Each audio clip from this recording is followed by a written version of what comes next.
Lemaire hides it pretty well. Noah's visibly intoxicated. He's inebriated, dude. He's showing his ass. He's high and showing his ass. That's the type of interns we get here. That's the level of respect he has. I'm going to tell, too. It's up to me. Right? At the end of this, when you go on to another position, like, how was he? Be like, he was always high. He was high off his ass. And he was a smart aleck, dude. Good worker, but he was always high. Always high and a bit of a back talker. But other than that, he's a good kid. He really didn't bring much. Other than that, didn't offer a lot. He's a good boy. Noah does a lot behind the scenes. Noah does a lot, dude. I'm like a Russian pimp. I just drug addict the people who work for me. And slowly, like, here you go. Chop up some clips. Here's a gram. Here's a nug. Do the clips. Damn, have you been the plug, dude? Are you Matt the plug? I hooked the boys up. I made weed ice cream recently. Really? I made weed ice cream, and I ate it, and I watched Love on the Spectrum, and I was convinced. I was convinced I was autistic. I was watching that show high, and I was just like, sitting there like, what do you do if she doesn't like dinosaurs? I was watching it. I was convinced, dude. I was like, I definitely have this. And was fully like, damn, dude, I look like if an Australian is retarded, they just look like me. Somebody was like, how can you tell if someone's retarded if they have an Australian accent? Yeah. Because they all sound retarded. They're like, blah, blah, blah. And I was like, well, the regular Australians are just like tan, hot people. Yeah. And then if you're retarded, you just look exactly like me. If you don't look like a model, there's no delineation. Dude, pale, frumpy motherfuckers that stayed inside. No, everybody's going to be talking about this show. It's literally a show designed for... Yeah, I feel like it's weird, a trap. dude. It is weird. It's a trap, dude. I was watching and I'm like, I have pretty loose morals, and I was like, I don't know if you should be doing this, man. This is also like... teaming them up, making them date each other. It's like, dude, that's why we have fucking weird sex perverts. Just get one dude that's weird enough to fuck like a retarded lady, and let him take care of her. True. You think they're can't link them both up and then be like, all right, you two figure it out. Yeah. Get a house. Well, like, how much have you watched of it? Have you watched a couple episodes? I watched 2. Yeah, so they'll go on the dates and be like, hey, do you guys need a break? Yeah. It's kind of like, I mean, dude, the dates are anxiety provoking. We're there, and when they're sitting there and they're asking each other about like the shows and stuff, and they just both freeze up. They both freeze up. Yeah, dude, that must be intense levels of anxiety. You're taking a person with autism and putting them on camera. Yeah, it's like that can't be like relaxing. So if you haven't seen it, it's called Love on the Spectrum, and it's just a documentary following autistic Australians. And Londoners. And Londoners? I think they have a couple English Or is it Australia? Am I stupid? No, they have... I could be wrong. I thought it was Australia. I think it's Australia, and there's somebody from Britain, I think. Perhaps. Jamie, figure that out for us, please. Yeah. Jameer. But yeah, that is... it is kind of weird, man. The fact that, like, if they're... Right now saying, like, you shouldn't clap because it could set off someone who's autistic in, like, a public gathering. It's like, oh, but if you want to, like, put them on camera and film them awkwardly trying to date, it's pretty fucking nuts, dude. Yeah, how about the one at the costume party? Oh, and then they just put him outside? I only saw the one where he goes to Comic-Con and ditches his date for the lady from Gilligan's Island. There's one that's a girl, and then she went and sat outside with this dude, and they were like, this one autistic girl was dancing, and then another dude came up and started dancing with her, and they were like, and they talk about it. It's like a fucking nature show. They're like, oh, she may have found a mate out there. And then they put him outside and made him talk, and the kid couldn't talk. Yeah. Because there's a camera in his face. He's on a date, and he didn't know he was doing it, I don't think. Well, I'm sure he did. But he didn't, his autism kicked in hard, and he couldn't. She was like, I'll eat it. Do you like cats or dogs? And he's like...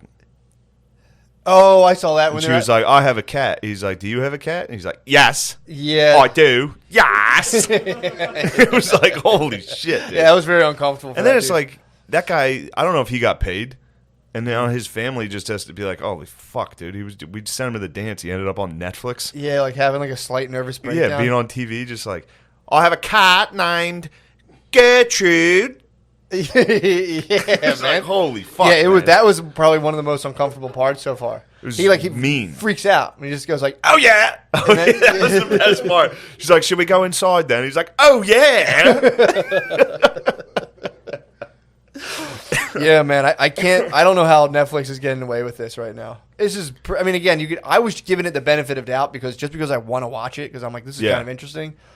And like, dude, about like 5 minutes in, Brittany cried. We started watching it. As soon as they were like, There was some I got really rejected. touching Yeah, I got moments. rejected. She cried like sad, like turn this off.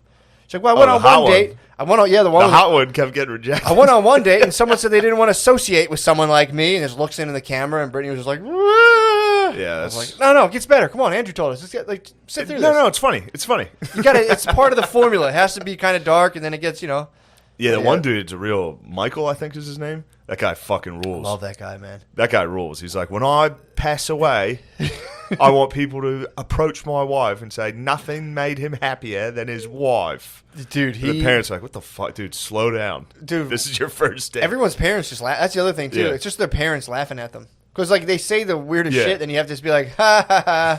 Just like, dude, it's fucking bizarre. It's good. But it does, it is interesting that, like, you are allowed to do that. You're allowed to be like, we're going to film some autistic people. Yeah. We're going to raise awareness. How are you going to raise awareness? Well, we're going to make them date and film it and kind of make it awkward. I mean, dude, that would be sick, though, if they got some sort of, like, first family situation going on. Like the, like, London royalty. What do you mean? Just if they established, like, if An somebody... autistic kingdom? Yeah, like a monarchy? if somebody, like, links up and produces an offspring from the show, that's like monarchy level. True. That If is like... that one dude finds a bae on the show, basically he's already practicing. It's like, and she will be my queen. Yeah, dude. God damn, that show. That's... Yeah, I was binging some Netflix. That's going to be a one season done. They're going to do that. No, that's a fucking hit, dude. You think it's going to be like a Seinfeld? That might be a Seinfeld, dude. Boom, boom, boom, boom. It's going to end with one of them... Nah, never mind. There's going to be a bit of a... there could be a shooting or something. That would be fucked up, man. No, they're just peace lovers, dude. It's also weird to see a couple of them that are, because of course it is a spectrum. So some of them don't have it that bad. Don't get me started on that one guy. Chilling. I got that one guy in my scope right now. That one dude that's a real like, Casanova. I love your body. No, the one guy was Yeah. like, I love your body. I'm like, one of you. I think the dude's kind of faking it. I think he's faking it for those tits. Yeah, I think he's faking for sure. Those autis tits. I was watching it, and I was just kind of like, this dude doesn't have this. People have Gaydar. I have my All-Star is pretty good. Mine went off the hook when fucking Hannah Gadsby claimed it. She claimed it, and I was like, come on. Is there an autistic revolution in Australia right now? There must be. You must get decent. I mean, you're getting shows. You must get some clout for autism in Australia. Yeah, I mean, autism's hot right now. In Australia? It's so in. They have to change the thing to Australia. Australia. But yeah, man, I'm a big fan. Australia, yeah. I'm a big fan, though. You've on record I've been an ally forever. been an ally Always. of autistic people forever. Mm-hmm. They are awesome. They are very fun. Michael is. How do you not love that guy? I mean, dude, they rule. do rule. They are the rule. funniest people in the world to work with. But again, if you ask me, like, hey, man, I got an idea. You want to film them dating? I'd be like, I don't know. That kind of goes against my ethics. I don't know. Yeah, if I that's would do that pretty personally. intense, bro. Yeah. Well, there is a thing. You're allowed to. I've noticed it, especially. I don't want to drive this into comedy, but like, Sure. alt comics are allowed to. They're like the moral righteous ones. All the like people on the left that do comedy and like make sketches and shit. They're always playing like a retarded person, and everyone's like, "Oh, okay, this is very funny." It's like mental illnesses are funny. According to those, like every character they play is like a crazy guy. That's like, help me! I'm gonna fucking kill myself. Help! It's like, all right, well, in 5 years when schizophrenia is, you're not allowed to make fun of it. You're gonna have some rough clips hanging around. Yeah. Anyway. Well, the other thing too is like, dude, from a legal perspective, it's like, how does that work contract wise? Are you able? I mean, it's like, do they understand like the point? Like, you want to be on TV? They're like, yeah. They're like, do you understand? Yes. Do you understand what's going to happen? Yes. I guess anyone takes that risk. You're on TV, someone might clown you. But True. It's like, I don't know. I think it's a honeypot. I think this whole thing's a honeypot to catch alt-right podcasters and be like, oh, they made fun of Love on the Spectrum. Take them down. It is this show it's designed to be. It's a trap, dude. It's a trap, dude. Because it is such a nice, sweet show that making fun of it is bad. It is so fun. When you watch it, it is so funny. Also, when they show these people, do they have to play that music?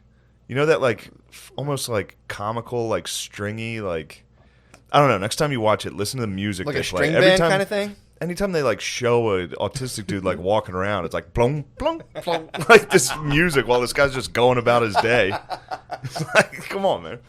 So you didn't get to the episode of the Chinese dude yet, did you? I've seen him kicking around. Don't you dare put that on me, boy. He's great, dude. He does roll. I saw him fixing his hair. They gave him like the dating lessons, dude. It's so fucking funny, man. And he has this slight accent. Correct me if I'm wrong. Oh yeah, for sure. So he, yeah. Again, this is a trap, dude. This is a pure trap. They dude. fucking seized my mind, and it was just like limitless. I'm like, oh my god, and I was like, I'm not falling for this. They're like, what's the funniest thing imaginable? I don't know. Probably like a autistic Asian dude in Australia dating show. Do you want to go inside then? Yes. Yeah, that was rough, man. Yeah, that one was like I kind of felt bad because it was like, Yeah. damn, you're sticking a camera in this dude's face and he can't talk, and they're like asking him, do you like cats or dogs more? And he's like, I can't. Dude, that should be I like don't know. this is like early UFC. You know, before like you Yeah. could get like kneed in the head for like 10 minutes and they finally break it up. They got to learn how to throw in the towel quicker on these things. Yeah. That one lady the two of them almost had a heart attack when they were both on that date in like a fancy place. Yeah. That I was liked that girl. That was a Dude, good date. I was hoping they would link especially up. off the SpongeBob intro they had on the speed dating. Oh, dude. That was I nice. saw her eyeing him up when he Yeah. was doing his SpongeBob impression, and she was like, "Who the fuck is that?" She was on a different date, heard a dude down the table doing a SpongeBob, and was like, she was definitely being like, "Yo, who the fuck is that?" who is that star? They also don't like each other. Every time they all go to I date with know. each other, they're like, "Man, I think we're just friends." They Yeah. don't really like each other at all. Yeah, that's yeah.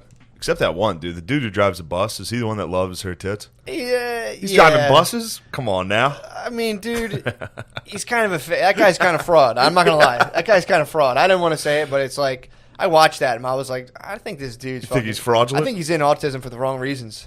I I think he's just trying to get ahead. You don't think it's for the love of the game? I don't think so at all. Yeah. I think he's just seeking fame through tism, dude. Like all the other Australians right now. How dare you? No, that was a good show. I'm gonna watch the whole thing. I'm rooting liked for it, him, man. yeah. I hope that show works out and arcs in a way where like, it's good for everybody. Especially when you see like the parents, man. It's like just to have like come to grips with that and just be like, fuck, what are we doing right now? And it's just like I got to talk about SpongeBob for 25 years. But dude, it's like It's like living with a black kid. Just kidding. Yeah, that's my favorite part was when I think his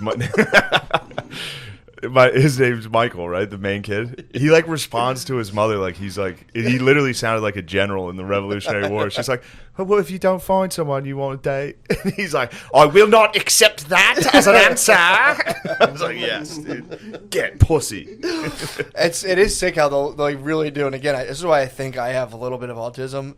They'll like pick a thing and that's just it. That guy picked a character that's like a Revolutionary War general type. The other guy's a dinosaur expert. That dude's a fucking pimp, dude. Wait, which one's the dinosaur expert? He took the one girl out and was like, that might have been the third episode. I don't think you saw it. He's a paleontologist. He goes on a date with like the tall chick. I think I might have missed it. I think I'm too far ahead. Phil fucking bullied me off the Netflix on that. He didn't want to watch it? I was kind of like half watching it, and then he was like, "What the hell are you watching?" Because he just saw like a date. I was like, "I don't know, dude. Put the golf on." Yeah. So what was the weekend like? Chill, bro. I had a nice. I dropped like 8 pounds this week. Did you really? Yeah, dude. I did Legion of Skanks last week. Absolute unit, dude. I was a balloon in that. Really? Dude, I needed to take some time off. And you were Mr. Coolin down there too. I was Mr. Cool that night. Mm-hmm. When you're a big dog like that, you have to be Mr. Cool. True. It's tough to like publicly be a unit and then also be like, no, I'm going to take it easy. True. Everyone knows there's no moderation. Yeah, nobody talks about that. Units are pretty much pressured into extreme behavior all the time. You have to. If you hand like a unit a beer, like chug this, they're like, I have to. I have to. This is my role. Yeah, I have. I have to do this. So you lost 8. How'd you lose 8 pounds? I just worked out. Nice. Did a little keto. Mm-hmm. On some keto right now. Are you on ketosis right now? Yeah. Although I did have potatoes this morning. That fucks you up a little. But that was the first time I broke it since last week. Really? Yeah. How do you do that? I'm pretty good at eating meat. True. I can crush just meat. I tried keto for one day, and I clutched the bread aisle thinking I was going to pass out in the grocery store. Yeah, there's sometimes it sucks. I mean, it's probably very bad for you. I mean, apparently it increases the risk of spontaneous human combustion. Nobody wants to talk about that. No, when you're in ketosis, your body produces ketones, which is like another form of acetone. And the one theory on spontaneous human combustion is that people are in ketosis. Yes. And their body. Okay.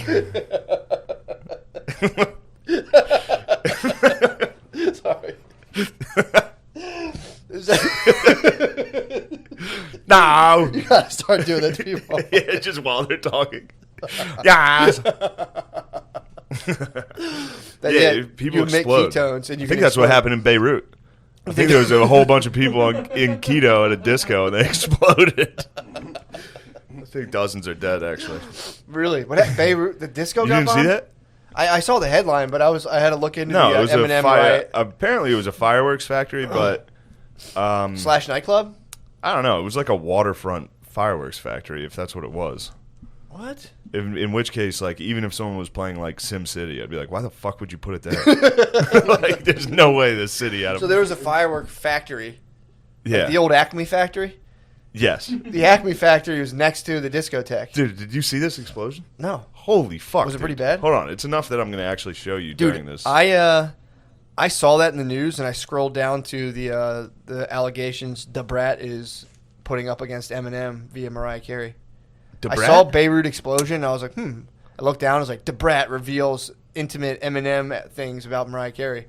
Dude, Da Brat came out and is trying to say that Eminem never had sex with Mariah Carey, but he met her and came in his jeans. That's He's like writing a tell-all memoir. I think that's the hook right now. Like Eminem came in his jeans. This fireworks factory was basically Eminem's dunks. So Eminem has his enses on, and he goes, "Damn, dude. Well, hopefully this stops the flow of fucking fireworks." Oh, yeah, dude. Yeah, it's scary. It's a scary explosion. It reminds me. It reminds me of that one in China. That that was wicked. That vaporized. That must have vaporized those dudes, man. Yeah. But I will say this: I've seen a bunch of firework factory explosions somehow. Yeah. They happen in Mexico like every 3 days. They really do, and they do kind of look like that. Really.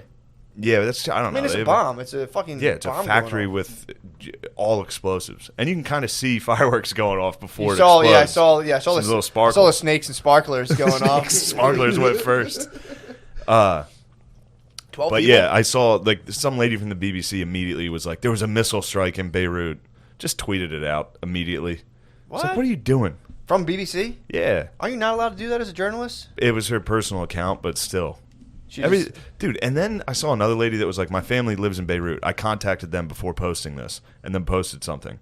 It's like, why does every journalist have to be like, I'm a good person. Here's the news. It's weird. Yeah. It's weird. Like, it's like, dude, just post the fucking news. And then if someone's like, oh, you're not even going to check on your family before you do, like, it's like, well, first off, I did. Why would I say it? Yeah. Yeah, it's I don't know, man. We're all linked up so much where we can, like, see, everyone can see pictures of everyone's kids and stuff. So everything gets way more, you know. But we're like hyper intimate right now. I don't think it's a. No, it's not great. Dude, but, that's fucked up, man. Yeah, they were instantly, and then it's so funny to read the comments on these things. It's like the U.S., Israel is definitely just nuked. They're like, that was a nuke, and then they nuked Beirut. Israel nuked Beirut immediately. Yes. People are like, where is Hamas? We need to stop this. I mean, I'm wrong. I'll say I'm wrong. I scrolled the headline. I thought it was a terrorist attack. I scrolled the headline. I saw 12 and it still could be. I mean, fireworks factory explosions, a little sus. Yeah. But anyone see any real long fuses through the streets and alleys? Did anybody happen to see a coyote and a roadrunner? Although, again, I've seen many Mexican firework explosions. Yeah, this did look like one. Really? Yes. So it just goes. It's just that big, like. It's like yeah. Then it's just a giant fucking explosion. Was that mushroom cloud status, or was that just a flash? That was not a mushroom cloud, but Yeah. Yeah, it was fucking It scary stuff. had that real explosion where it Yeah. just literally just kind of looked like it just like vaporized or whatever. There's the fuck is stuff around. like that too, like chemical plants. I saw a chemical plant in like Texas do that. It Yeah. exploded like that, and it's like, holy fuck, it's wild. Dude, that's with the new shit. I was watching something today. Actually, I've been getting a lot of people have been sending me the George Floyd body cam stuff. Oh God, They're like, dude, I get a lot of people send me like, they're like, dude, I mean, it doesn't change what was wrong, but you know, gives people a little. It's just a guy who was high. He was like, please let me lay on the ground. I cannot go in there. I'm freaking. I think he was on meth and I think like not fentanyl. heroin, fentanyl. Yeah, and he was bugging. It was like the dude was like cracked out of his fucking mind. And they were Yeah. like, check this out, and it's like, yeah, it just shows that they put him in a car, and then he popped out of the other end, and then they like, he was like, I can't breathe, and they're like, shut up. He's like, well, I'm just saying, he jumped out of the car. Like, I know. Yeah, it's pretty crazy. But he jumped out, but he was like they were trying to reason the whole time. He's just like, I'm not a bad dude, and they're like, all right, dude, like shut up, we get it, get in the car, and he just went popped out the other side. And Damn. like, fucking came And down. then they did it. Came down on him. Yeah. Yeah, it's like I don't know. I didn't know what it was supposed to prove. It was like, yeah, I figured all this that is is exactly all what that it's happened. proving is so that's just in response to people that are making him that are like deifying him. Mm-hmm. So then the response from the right and like all those dudes would be like, he was on drugs, dude. The guy's a piece of shit. Yeah. It's like, dude, even if he was a piece of shit, you shouldn't get killed. Yeah. For that. Yeah, man. Yeah. That's what it's just a response politically to one another to be like, here's the body cam. Turns out the guy was actually a piece of shit. He was And high. it's like that What? doesn't change a thing. I think we're being like kind of Anyway. I think we're getting like right now the demographics are coming up where America is hitting 50% white, 50% non-white. So I think there is like it's like the perfect thing for like just to create tension, especially if the parties start to melt away. It's like we'll just like make black people hate white people hate Mexicans, blah blah blah. But yeah, that's what I think is going down right now. Because all this stuff, like you get one side. This stuff is almost designed to like make people fight each other. You'll get like one side of the story where it's, there was like the jogger, like the guy was just jogging, and then like there's here's a video of him breaking into houses. So the other side's like, oh look who we got, and they're like, oh and look at this video of this guy shooting him with a shotgun. They piecemeal sides out. I don't know. That's just. But I was watching a clip. I wonder how intentional it is versus just what they're doing. It's like trying to win, being like, check this out. Yeah. I was listening to War Mode, and they were talking about how, like, when shows come out that make fun of, like, they were talking about John Oliver making fun of kind of Midwest trash going to Costco. Be like, how come you can make fun of? They don't care about poor people. They care about if you're white. You can make fun of white people, and you can make fun of poor white people. Like, it's fucked up to make fun of poor people, and it's like, well, comics and anybody would make fun of anybody they can. Yeah. They don't care if you're, So, I like, hear what you're saying, the only thing John Oliver's allowed to make fun of is white people. Poor so he's white going to make people, fun of all of them. Yeah. Does that make sense? Yeah, So it's not like an exactly. agenda. It's not like John Oliver's sitting there like, we have to destroy. Right, Yes, we have to destroy the whites. Yes. It's just literally the. Is he Australian? No, he's British. The only thing you're allowed to make fun of is white people. Yeah. If you're on TV. Now, why that is, Yeah, exactly. but it's not like it's anybody's intent. I don't know. I hear what you're saying. Does It's not a this make master. sense? It's not a master design. I know what you're saying. Yeah, no, that's true. But this is what I think, though, man. Like, you start getting into like these. There's the political party. Same thing with men. You can just be like, men are retards. Yeah, And everybody would be like, yeah, nice, that's a special. yeah. I mean, If you got on TV and were like, you guys know women are retarded, everybody would be like, no. What? And then go home and be like, what's that guy's Patreon? yeah, I don't know. I'm paranoid right now. It's like I have two parts of me that are like, yeah, I agree. It's like for anyone to be concocting and moving this all perfectly, it's pretty. Yeah. I doubt. Part of me are like, I doubt someone can pull that off. But then it's like, dude, I don't know what it's like to have billions of dollars. If you have billions of dollars and if I owned a newspaper, I could get people to burn stuff. I bet you. If I owned a newspaper, I could for sure. What are you going to have them burn? I don't know. I could stir up if I owned a credible news source. I could stir up civil unrest. I guarantee it. Yeah. If you gave me the Washington, I'm not coming at Bezos. Although I think our podcast stirred up a slight civil unrest. True. I mean, that's what I'm saying. So it's like, imagine if, and it's also too if you're like a billionaire class and you've kind of been economically boning everybody over forever, and it's like they're starting to catch on to this. You're like, what do we do? I'll be like, oh, race war. Like, perfect. Throw it in there. So I don't know. Perhaps. Again, it could just be we're all retarded. That's the other thing too. Where I it's think, like, yes. dude, I think that is the case. Yeah, because that's the other thing too. I was watching some sort of news clip where they talk about the Speaker of the House, that lady, the hot lady.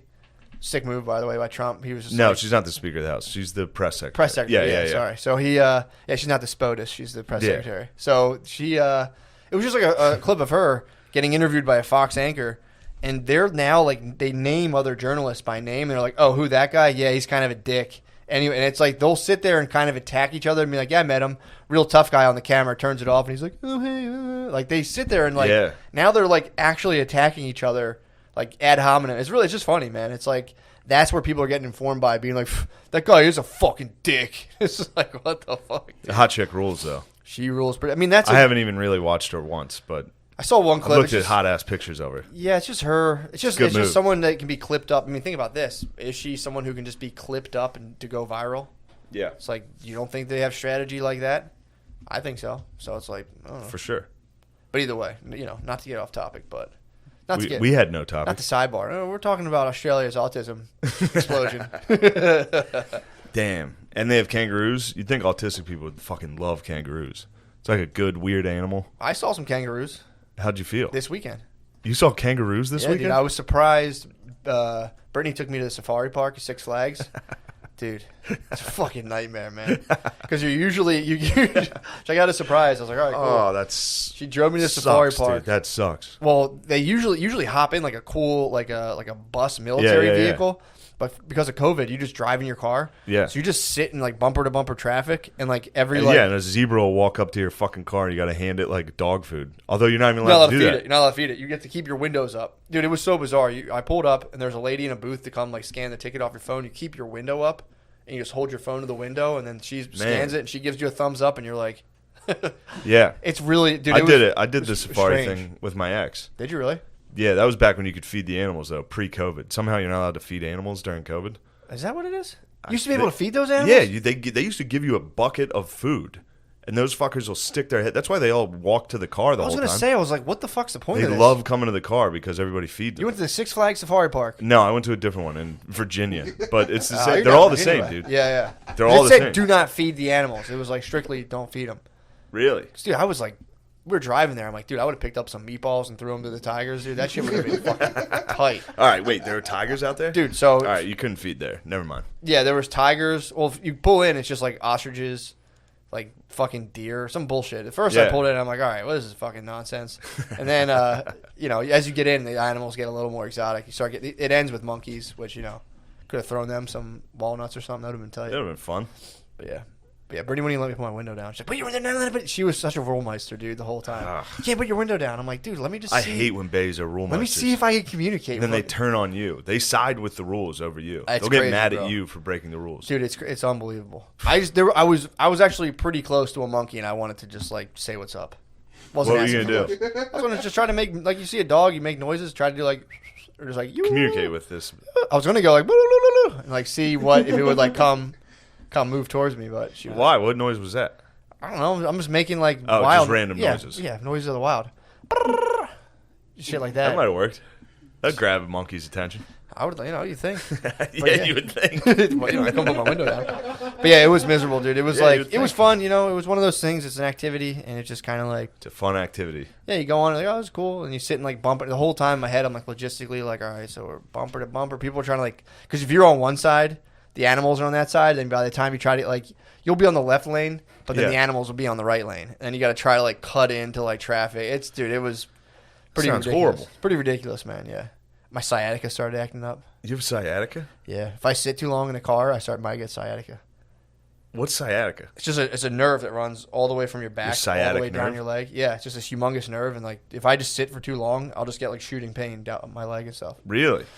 It's uncomfortable. That's crazy. And you were just doing that just to see like emu.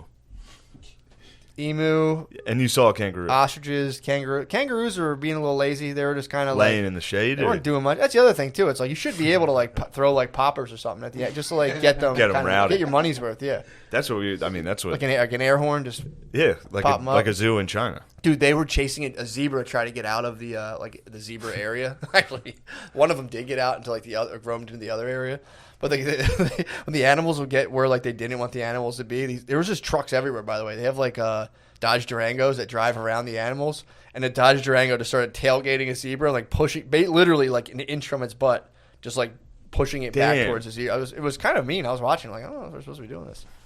Pulled up behind it and was like about to like bump it. I was like, Jesus Christ. How much do you think that guy hates his job? Oh, that's the other thing too. They force all the staff when you pass them. They wave. So it's one of those things where like you pass a person, and they're sitting on like a plastic lawn chair, and they're just like, you can tell like they're just like soul dead, and just kind of like they wave their arm. The whole experience was a little awkward. Yeah, that is, especially with a bay, like a reluctant. Yeah. Kind of. Did you guys argue at all? No, on the way up, a little tiff on the way up, but then we got to Safari Park. Let the magic just enveloped us, dude. Yeah. Little tiff on the way up. Who was that for? It was me. It was a surprise for me. It was a surprise gift I got for you. no sleep that night. Actually, the night before I went to the Safari Park, I had eaten my weed ice cream. And if I'm too stoned, I can't go to bed. So I was up late watching Love and Autism. So I was or Love on the You Spectrum. went on an autistic date. So it's a fucking zebra, isn't it? I suppose, yes. It's a zebra. It's a zebra. The kangaroos are being lazy. The kangaroos are lazy, Mom. I told them you have to stand up, kangaroos. None of this, sleeping junk. Dude, yeah, it was literally, I was watching that show. I ate so much weed ice cream that I was like, I definitely have this. I was like, I'm definitely fucking autistic and Australian. I'm one or the other. I'm either Australian or autistic. I can't tell. And then I got no sleep, and then woke up to being like, all right, let's go. And then we're running late. It was just man. It was fun though. Overall, I was like, it was cool. You don't get to see a zebra. Was it like, how much of a surprise was it? I thought we were going to the wolf sanctuary. So she took you to a shittier thing than what? I thought the wolf sanctuary would have ruled. First of all, Safari Park is good, dude. You go from your car. Look, Faye's not listening, dude. Don't worry. Wait, she tricked you from we're going to the wolf sanctuary? No, I guessed it was. I got a better idea. I guessed it was the wolf sanctuary. She was like, we can't bring the dogs. I'm like, wolf sanctuary. She was like, what's that? And I was like, fuck. It's just a better idea. Go ahead. What was yours? Yeah, Safari Park, dude. It was pretty. Time? What time in the day was this? Noon. Man, that midday. would fuck me up. It's midday. It's midday. You watched Hell or High Water last night. He's been talking like a cowboy. Yeah, I was out that night raising hell, and I'm Comanche, dude. Old lady woke me up. I'm a Comanche. You're the actual chief from the table. I'm Comanche. That was pretty funny, man. That guy in the casino being like, "Chief." Oh yeah, Fuck you, dude. Yeah. Are you allowed to be like that outwardly racist in Texas? Yeah, probably. See a Native American be like, Chief. I mean, if you're a rootin' tootin' son of a bitch cowboy. like that guy. If you're a cowboy, I was gonna say we got to lose weight, dude. We got to get slim. Who, Cowboys, you and me? both of us. Cowboys are slim, dude. Fuck cowboys, dude. If we robbed a bank and like what they look like, the guy like not cowboys. You know who they look like? You remember that racist guy? But yeah, they robbed the bank. That's where they ran like Louis runs up the subway steps. And then they fell and stopped. And they stopped for a while. I fucking busted my ass in public. Oh my god, yes, dude! I was jogging. You might be Australian. You legit might be Australian. You might have Australian. You might have Australian. You might be. I was jogging the other day. It was last week. Dude, falling in public sucks. Hold on, this will be short. Yeah. When I was at my fattest, most depressed, right after I quit football, I was about 320 pounds. Big dog. Yeah. I was back at home. I just quit Elon. Mm-hmm. Well, failed out.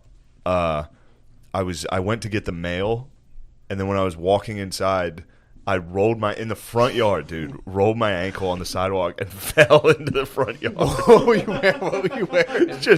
I was wearing a Ruud van Nistelrooy jersey so a Netherlands T-shirt, so it was like bright orange, and then baggy shorts down to my shins. I mean, it was truly, it was one of those moments I was like, fuck, dude, I gotta make some changes. This is wild. So how long did it take you to get up? It's not like I was ridiculous. I mean, that was 20 pounds heavier than did you lay there for a second and be like, fuck it, I'm not moving? Yeah, well, I remember I fell on my hands and knees, which makes it funnier. To roll your ankle and then fall straight down on your knee, like scrape your knee. And have to walk inside just like, oh my You landed the tabletop position? I landed tabletop. Oh. And then I was like, please, if a neighbor saw that, that'd truly be the funniest thing they could possibly see. Dude. Fat dudes falling. A big dude falling, I've walking. honestly compilated. I've watched a compilation of fat dudes falling. There's one video of a fat dude slipping on a German Shepherd's dump. That is literally the funniest video I've ever seen in my life. All right. That is pretty good. So you were out public and fell? I'm jogging, dude. I'm jogging, and had a lot on the mind. So I'm sitting there driving, like I'm just jogging, like I'm not fucking. Is this pre or post? Oh, it's like during. This is in the middle. So I'm jogging. I need to go for a run and clear my head. Oh, you whole fell? time I'm running, I'm like, I'm not fucking gay. Fuck those guys. And dude, I hit the fucking curb pops up. I hit not a curb, the sidewalk from tree roots popped up. I hit it, did like a somersault. I fell. Tucked and rolled, somersaulted, scraped my fucking. I think I have a. You tried to do a roll? I did one of those like land like a spaz on the palms of your hands. Yeah, definitely. A scab like that, landed on my knee, then I rolled and popped back up on my feet and just kept moving. And there was a guy like 50 feet ahead, and I like just ran by him, just like looking at him, like, did you see it? And he just like he had his kid, and he's like kind of like looked away. It's like, so funny that I know the roll looked like shit, but I know you. Yeah, and I know you're like, I'm gonna get out of this fall by ducking and rolling right now. I mean, I did. It was just like landed. While you were falling, I bet you were like, I can take control of this situation and fall correctly. So it was like, remember you fall off a bike when you're little and like almost as like the world just spins around you real quick and you're like, what the fuck just happened? Yes. First of all, I tabletoped as any fucking true fat fat wagon. So I tabletopped first of all. So I tabletopped, and as I tabletopped, because I have a scrape on my knee. I can't hide it. My palms were gashed up. I have scars from fat falls, dude. I just have scarred up hands. Fat people are like cats. They just land on their hands and knees. You drop them in a building like, oh, god damn it. So I landed hands and knees and out of hands and knees position. I think it was like an attempt to like look kind of cool. That's what I did. I know that's what you would do. For sure. But it was automatic. I didn't even try to do it. I landed, I tabletopped, of course. It's in your hands DNA, and knees dude. out, popped up, and just kept running. I shoulder rolled, tucked shoulder and rolled. And, what can you do? What can you do? Just kept running, man. When I fat fell in the front yard, I took it in. Mm-hmm. A lot of people don't have that in them to let darkness just consume them. Yeah. I fell and stayed in the tabletop for a second. I remember it. I stayed there for a second, just like, Jesus Christ, dude. I dropped the mail. They should do this. They should do a fat superhero. You know, when superheroes drop down, they land on like one knee with their fist. Just have a fat superhero fucking stumbles forward and is like, oh fuck! Goes to get off on the ground. It's like, yeah. Then you got. I mean, getting up from table, you got to put a knee forward. Slowly stand up, all your weight on your leg. Yeah, man. It's tough. You could roll another ankle just getting up. 320's big dog status, dude. What size T was that? 3X? That's a double. That's a tight double. Really? Yeah. Oh, yeah, I guess so. I think they were all stretched out to fuck, dude. True, yeah. It was a rough time. Yeah. It was a dark period.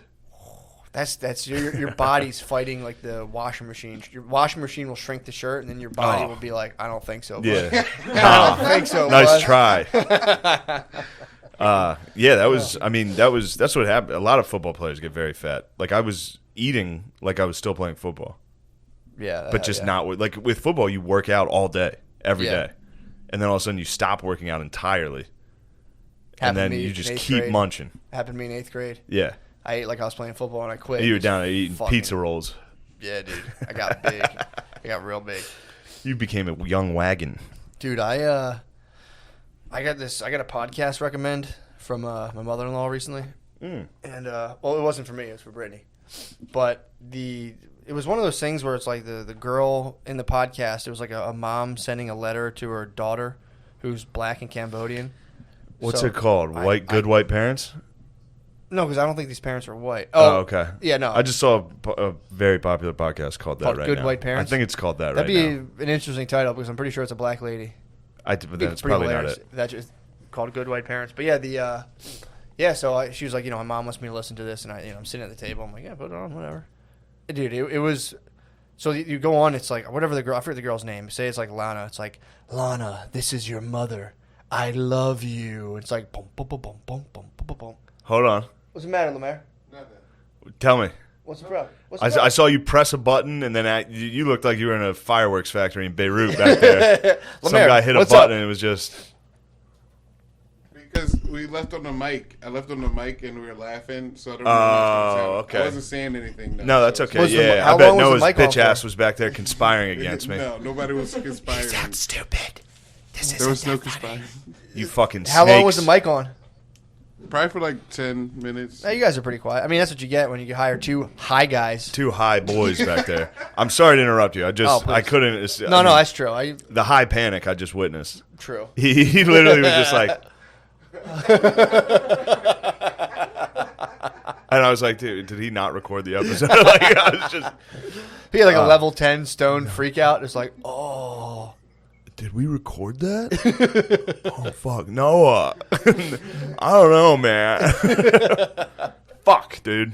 Nothing but stoners and imbeciles. Do it correctly. All right, so your bae got a podcast recommendation. Yeah. It's about a black Cambodian writing letters. No, it's about a mom wrote like an audio letter to her daughter, being like, you know, don't forget who you are, basically. But it goes in, it's like, I forget the daughter's name. It's like, Lana, this is your mother. I'm a proud black woman, and when you come to age, I need to teach you. All your aunties are going to teach you what it's like to have these like cultures and all the shit. And then it comes in, it's like, boom, shit. Boom, boom, boom, boom, boom. It's like, Lana, this is Papa. It's like, so her dad started, I'm a Cambodian man. My Isles was invaded by the colonizers. And I'm like, dude, like talking. Sure, it's Cambodia and they're black? Well, there's a black lady and it was like Khmer or whatever. But it's like the dad starts talking. Like they're recording this podcast probably from like fucking like central New Jersey.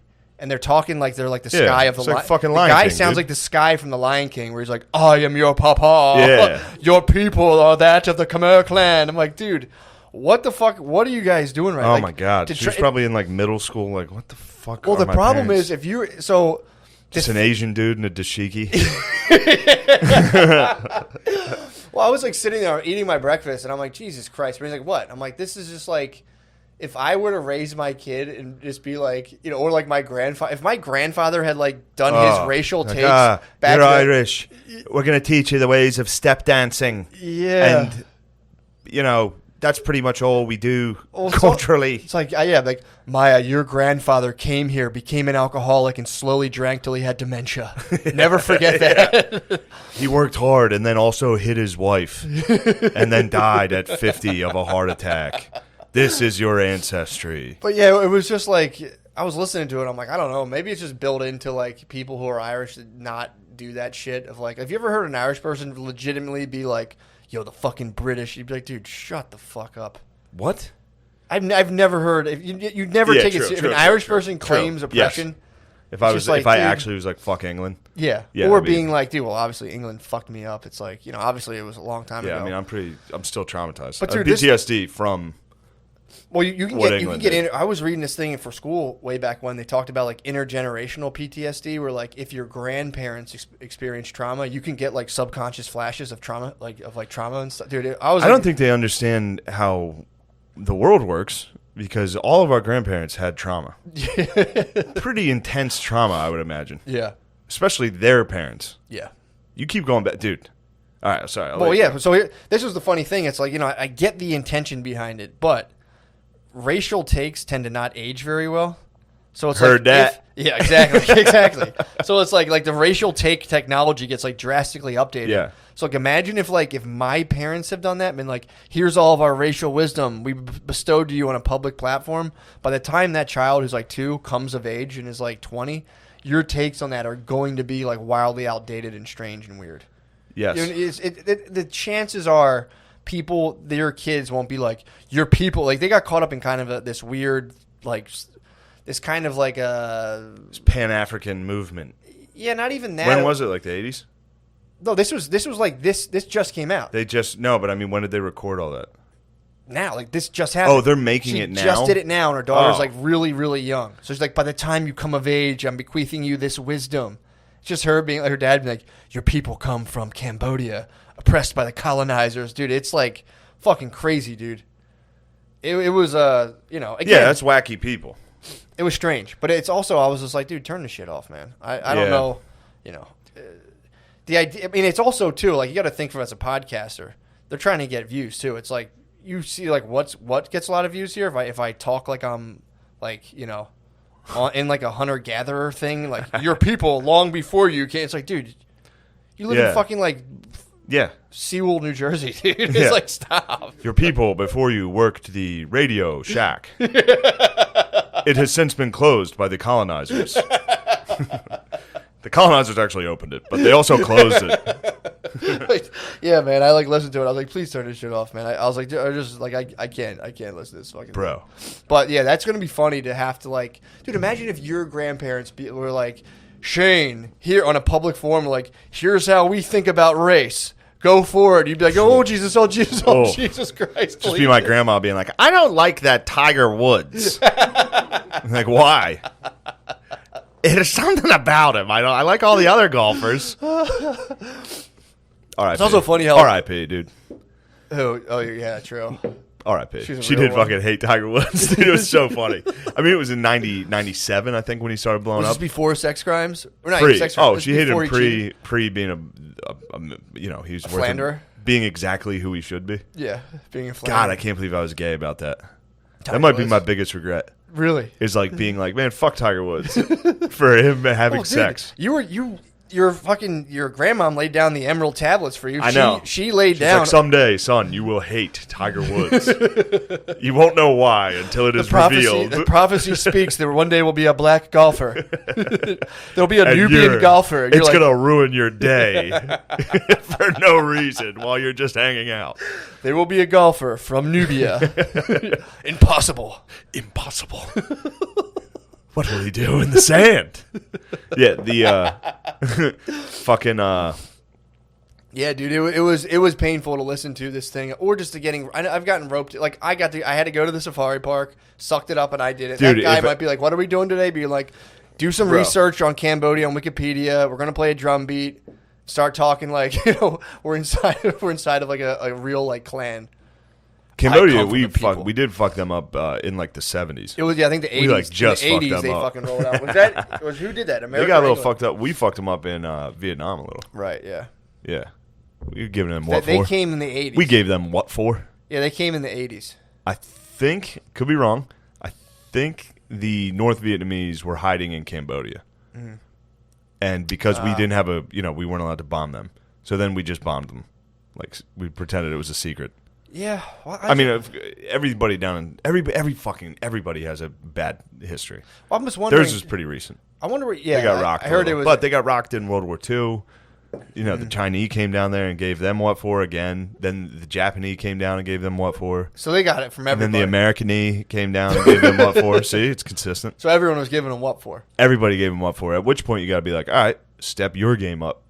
True. Cambodia. True. Well, no. I mean, the game now is just. It's also, too, like, so if you have a kid, and you raise them in America, from the time they're like 6, you're going to start being like, never forget the atrocities. Yeah. It's like, that's a lot for a kid to handle, dude. He's trying to, like, fit in and be cool, and it's like, never forget the atrocities that these people Well, I didn't really experience it, but I heard about it. And now you're hearing about it. You should be mad at. Listen, rate, and subscribe my podcast daughter. Hate Nixon. Daughter, rate and subscribe this, please. Yeah. Yeah, I'll tell you what. Speaking of somebody who stepped their game up, dude. Yeah. The Comanche. True. Bro, so Rogies posted something on Instagram yesterday about it. So I immediately downloaded the book and listened to it.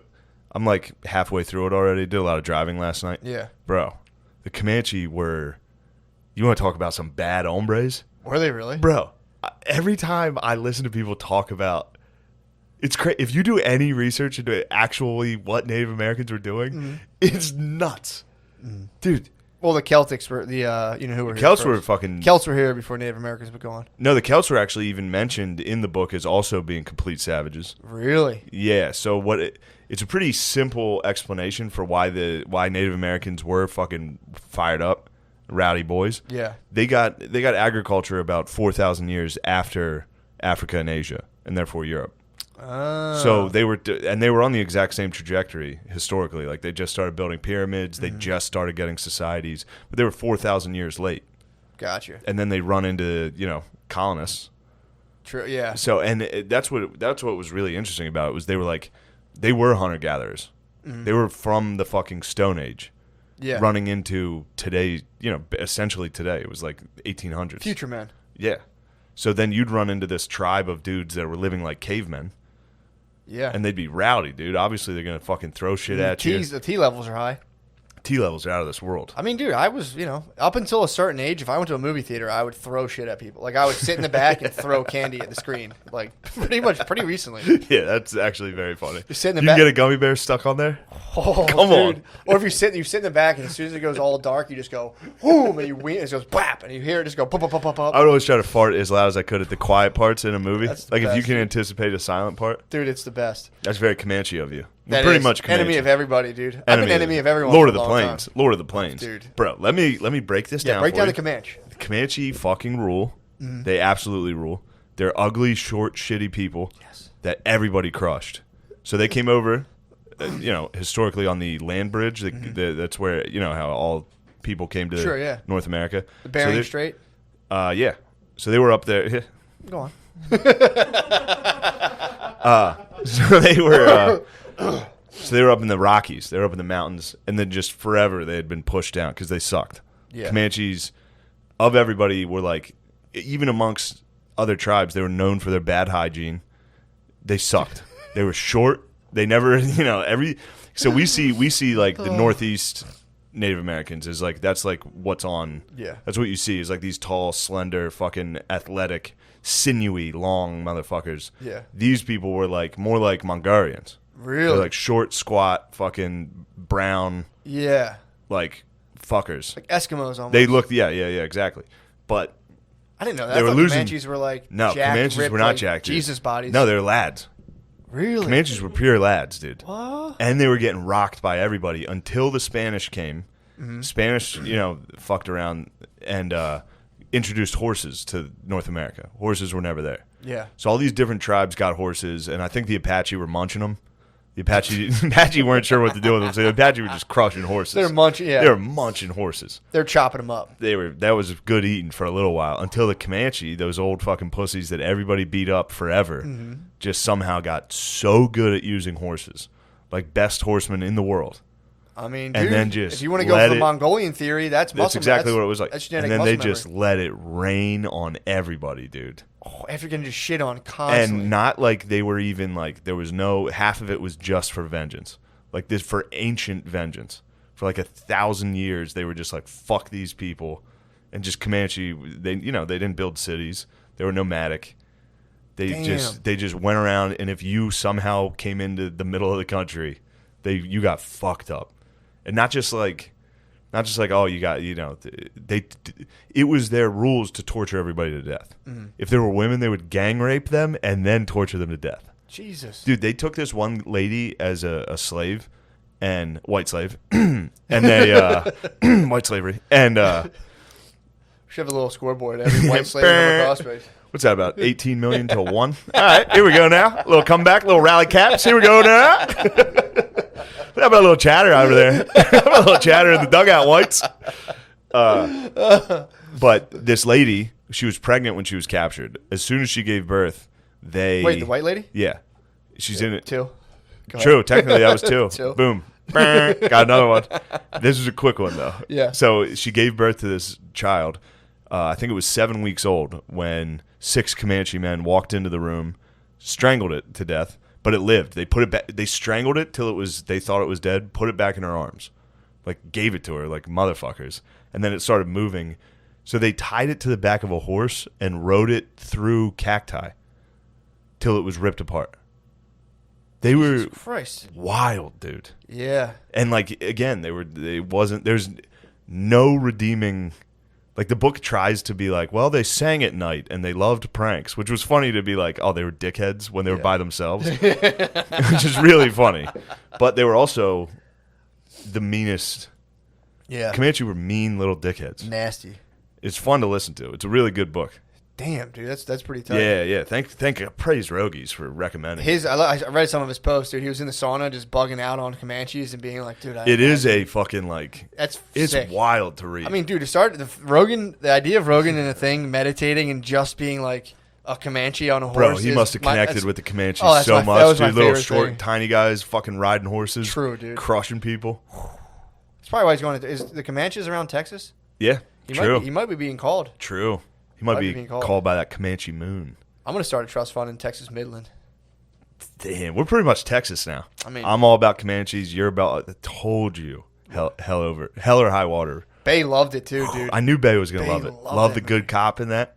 It's a good Bay movie. Good cop. She loves. I've figured out she loves movies where people like give off like serious attitude.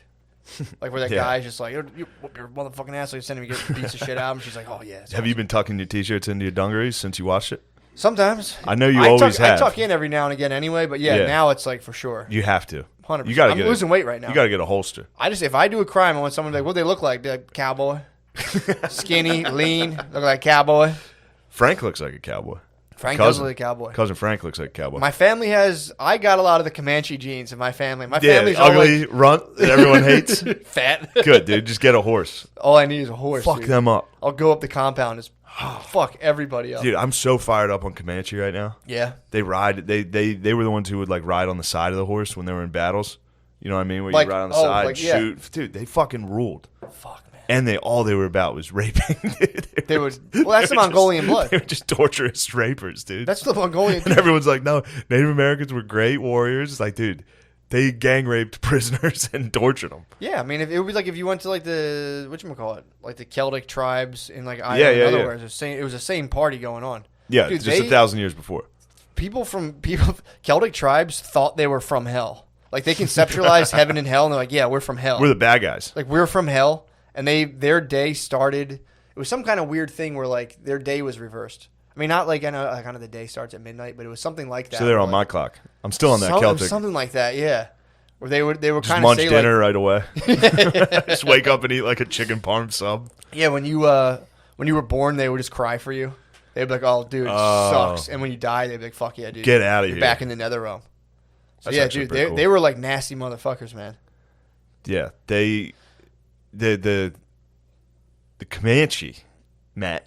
Yeah. Okay. I mean, dude, there's literature that says they try to claim the Celts were the Native Americans. It's pretty funny. It's a pretty really? that's like Irish spazzing. I like that. No, we're Native. We're actually Irish slaves and Native Americans, and we're hammered. Yeah. No, but it does do the thing where it's. Also, what was interesting is in the book they're like, look, if you want to talk about people's statues getting torn down, you see a Native American chief statue, you could pretty much count that guy first off had slaves and then also led like war parties that raped whoever they caught and tortured. Really? It said that in the book? Yeah, I was like, damn, dude, this guy's going hard. What is this? Damn. Must have been early in time when this guy wrote. I don't know when the book was written. Yeah. He better not have written that recently, or he's out of here. I don't like it. Yeah, man, he can't be talking. But it about was a taking down fucking Native American statues. You brought up the Celts though. Did he? Yeah, in the book. Yeah, he was like they were that. They were the people that like when the Romans came up to England, they were like, who the fuck are these dudes? What the fuck is this? Who are these retarded guys?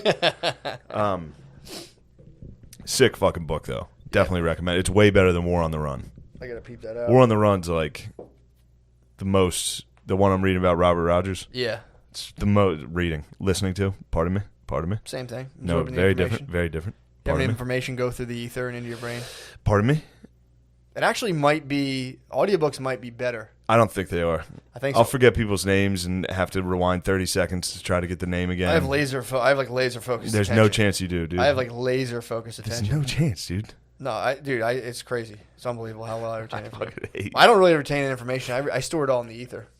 Where's that? I'm reading a book you have right like now. a cloud? Reading a book right now, sort of, where they talk about like so you know there's like atoms and protons, but like in between an atom and a proton, there's just like it's mostly just blank space.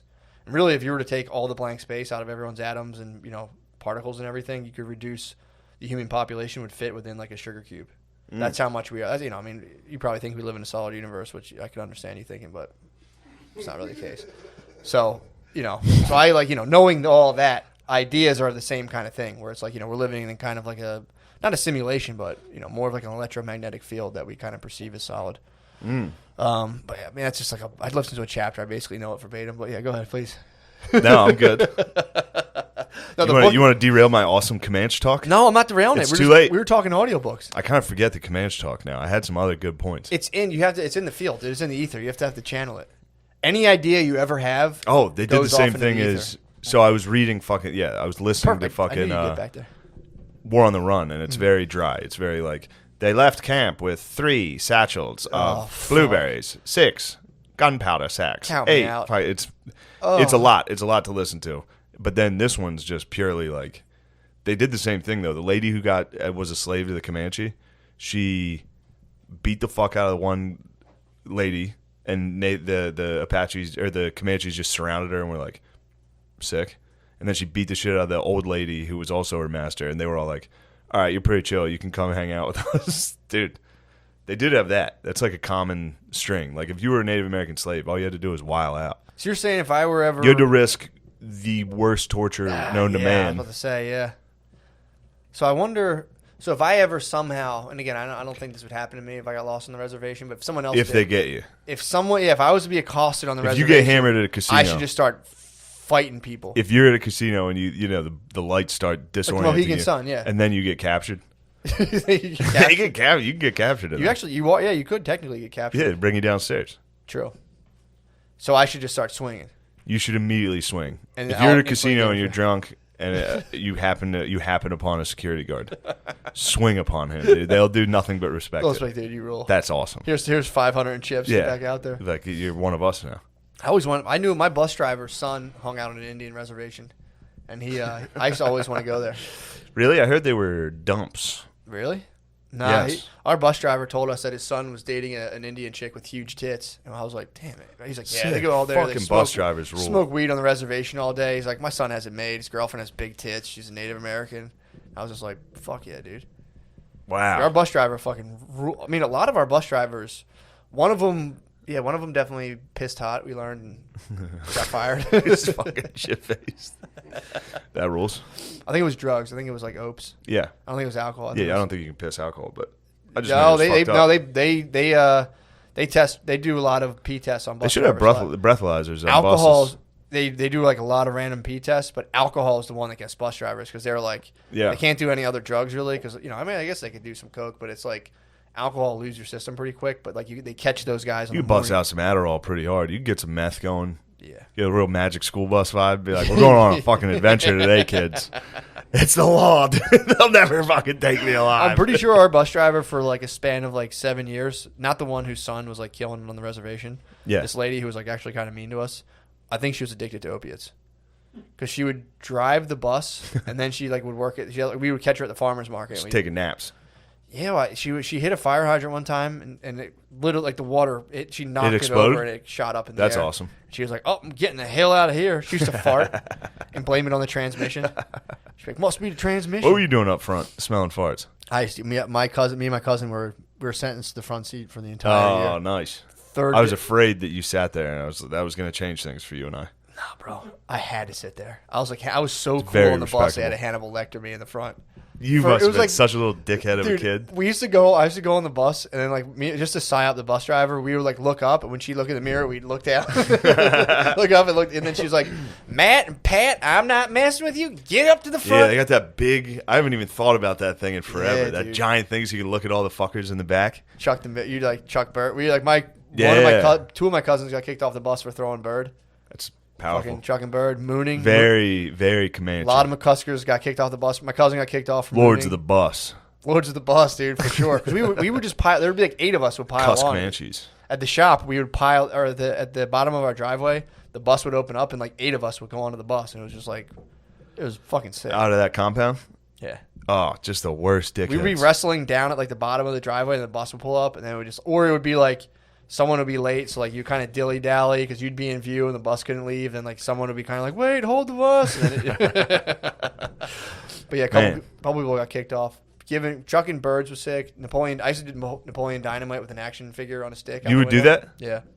And then when you saw it in Napoleon Dynamite, were you like, oh shit? Yeah, it's kind of like, oh shit. I didn't know it. I thought I came up with that. No, apparently it's a problem. I would have thought you came up with that if I watched you do that. Dude, it's pretty sick. But yeah, man, it was the bus was fucking lit, dude. Do you know anyone who got pussy on the bus? What type of pussy are we talking here? Fingering on the bus. I'm going blank on it. Sucking tits. I don't know. I don't know if I do. I don't know. See, that's the problem. I don't know if I did. That's how like rock and roll my bus days were. I just know people around me got pussy on the bus. I could have. I don't know. I don't think I did. I don't actually. No, I'm gonna say I don't think I got pussy on. I think I smooched on the bus after a field trip to the zoo. Did you really? Yeah. Yeah, it was big time. Getting hard now. Yeah, man. Touching a pussy on the bus is like no smooch. I'm the smooch, same. please.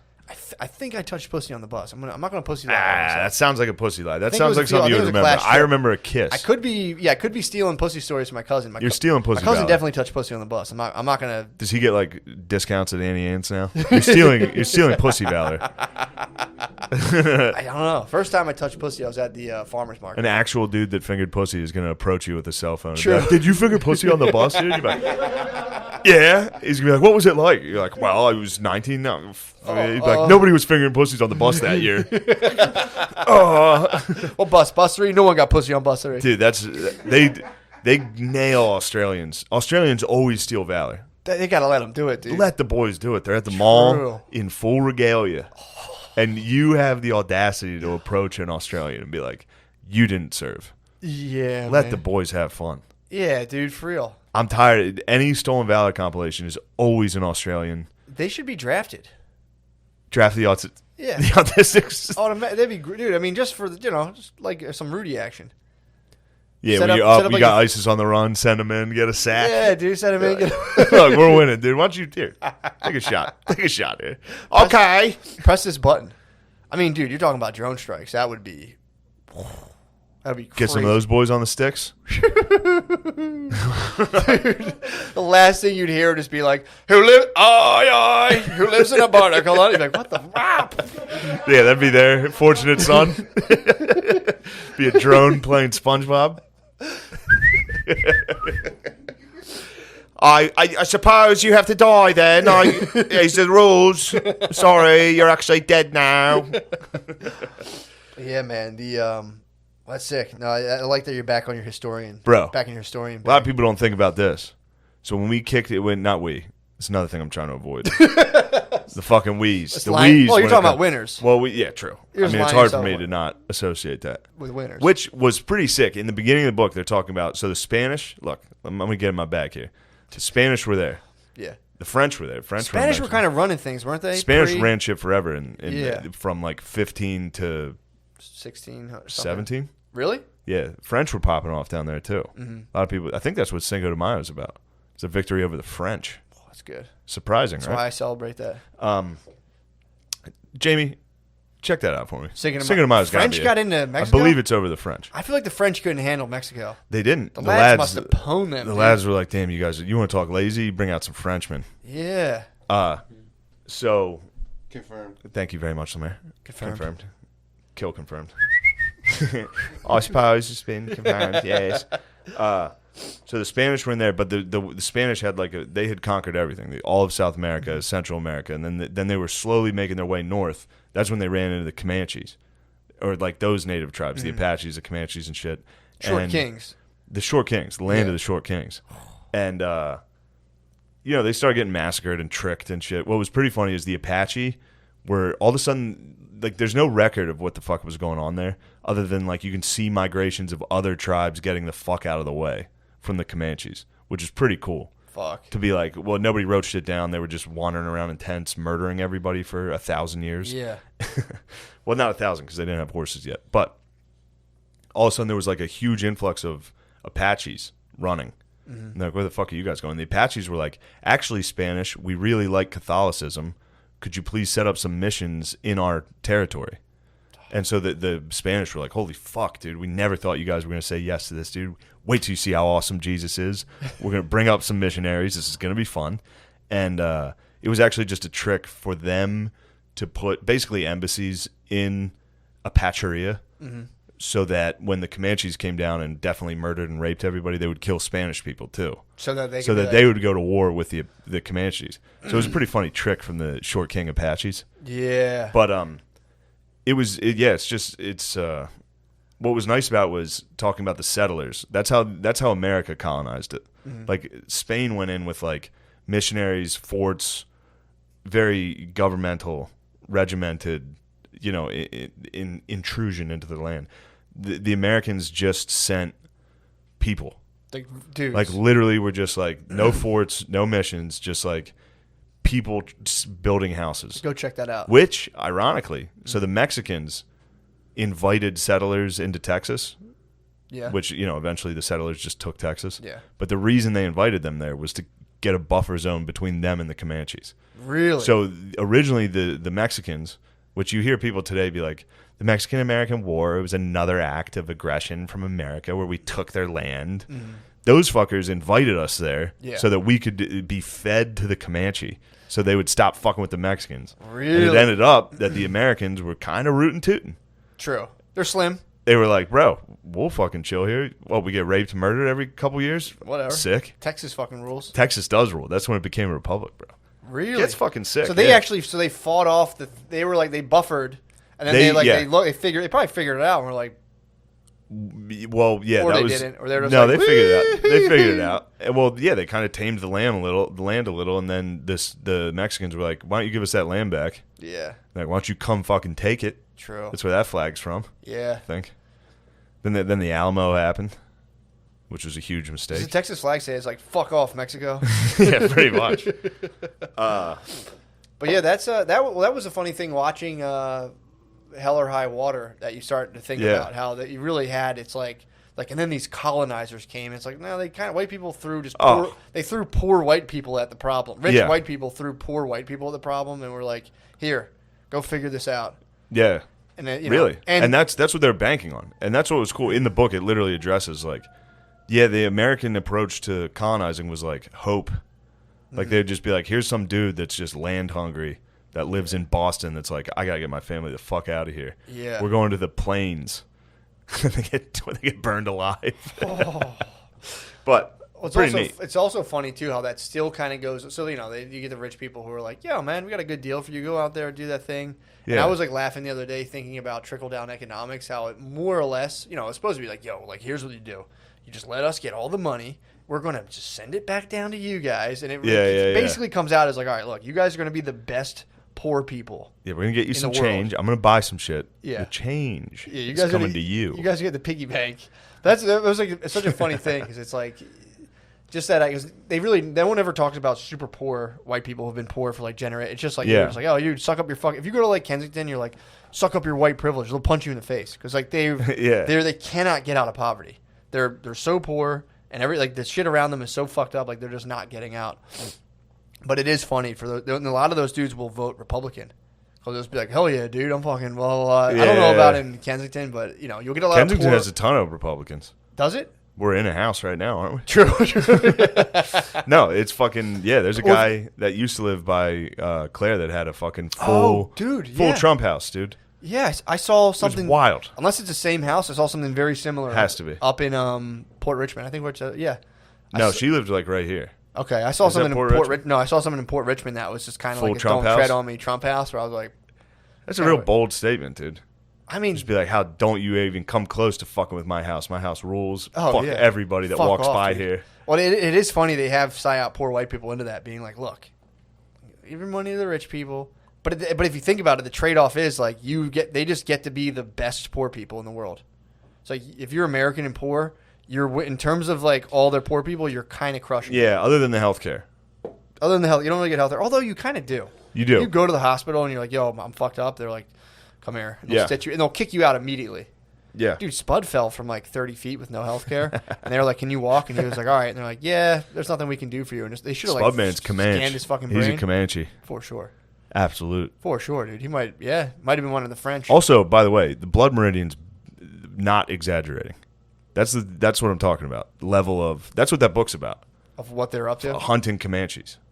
Really? Yes. That book, all those atrocities throughout that book and like how horrendous the land was. Yeah. It's real. I was like, man, this guy's really exaggerating, like jerking off to violence. No, dude. That was fairly similar to like the actual historical accounts of it. Pretty crazy. What year was that? Now, I know you guys listen to this for comedy, but boy, do I love Comanches. It's recording? Oh. Hey, we're going to switch over to the Patreon. Thank you for joining us. Go to patreon.com/MSSP or something. I don't know. For now. For now, dude. Until it collapses. Till Patreon collapses and ruins our lives. Yeah. But yeah. That'd be sick. I'm actually looking forward to that. Really? Patreon collapses. Put us back in the mud for a little. No. Yeah, let's do it, dude. No. They crumble. All right. Switch over to the Patreon. Yeah. Or don't. Or Radio Dogs. True. We made peace. We made peace with them. Just another 7 days. How far does the Earth? Dude, overlooking the battle plans. Exactly, dude. Our generals are. Some of them are bucking, dude. Yeah, I know. We have to behead some generals. We might have to. Lemaire, you're our staunchest. You're our most loyal hand. If honestly, if this were like a serious military situation, we would have had to kill you just for morale. Yeah, morale. Just been like, we would have had to behead you in front of the it would troops. have been full Pontius Pilate. Be like, I don't know. I think. Be like, look, they're fired up. We got to kill them. Turns out, yeah, Lemaire could be like a Christ figure. True. Come back stronger after we tried to execute him. True. Perhaps. Is that what they made the cross? Like, you know, they had like the cross, like the Jesus cross, but then they did like the X cross. Yeah, I think the X cross is for like huskier boys. The X cross. Because the T cross, probably, you know, a husky boy would have just face planted that thing. There were no huskies back then, especially if you were True. getting crucified. Nobody fat got crucified.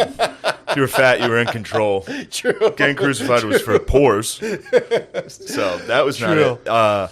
Okay, that clears that historical No, question who was up. it? So one of the saints got the X. Was he fat? Might have been Peter. I think Peter's cross. I think Peter got the old upside down boy. He requested the upside down. He wasn't worthy. Which, I mean, to be honest, I'm not. You know, if I were to be crucified, I probably would request upside down. I'm not, dude. Don't you know? Yeah. Don't do me like our Lord and Savior. Yeah. But are these cameras on? Just making sure, dude. We're down. Yeah. We're down. Noah. We're down. Our intern. Another commander in our army is. Yeah. The walls are full. I mean. The intern pulled a bit of a lateral move. Went from podcast to restaurant worker. Which, I mean, not to be Machiavellian, but we could get him back, dude. Yeah. One call to the health department. Be like, yo. One. How about thousands? Yes. Yeah, dude. My apparently there was a gym that was still open in Philadelphia. I've heard about this. Is this one Billy's been? No. Billy doesn't. Billy is legally operating. Billy's down in Delaware County. Okay. So they're allowed to operate down there. Okay. Is this one you've been going to? No, I would go to. I go in my basement. So what's this gym? It's dude. It's apparently it's on like it's on the border of the counties, and they're like it's right there. But you know, they might rock it out. Really? So, yeah, I might join just because. Is there more information you have about this? I can't. I don't want to. I don't want to get them. I don't want to get them busted, dude. You know, these are patriots. There's patriots that are just trying to lift. Patriots are trying to do and the their governor's thing. like, you need to, or the mayor's like, stop getting jacked. Stop getting jacked. Obviously, stop getting. So first of all, okay, so they tried taking our guns. Now we can't now get they're jacked. trying to take the real guns. Now we can't dude. get jacked. Exactly, dude. So we can't let that happen. We got to deadlift, dude. That's what they're going to stop. That's what they're going to take from us. That's why the government loves me. Why? I'm just a weak, Dude, gunless turd. You're not weak. Dude. I'm a weak fucking loser, dude. No, you're sorry. not. What the hell? You know I've been down on myself What the today. My hell? stocks plummeted. Oh, dude. No. God damn it, dude. I'm down $8 on my Bitcoins today. Are you really? Yep. So what do you have in Bitcoin? $100 or $200? I put $500 on Bitcoin. You're down $8. And today. That's a hard plummet. Fucking right. Now I can't even get on to look at so my coins. Your nerd money took a tumble? Nerd money's down. Although, it's tough, dude. All my staunchest, all my financial gurus.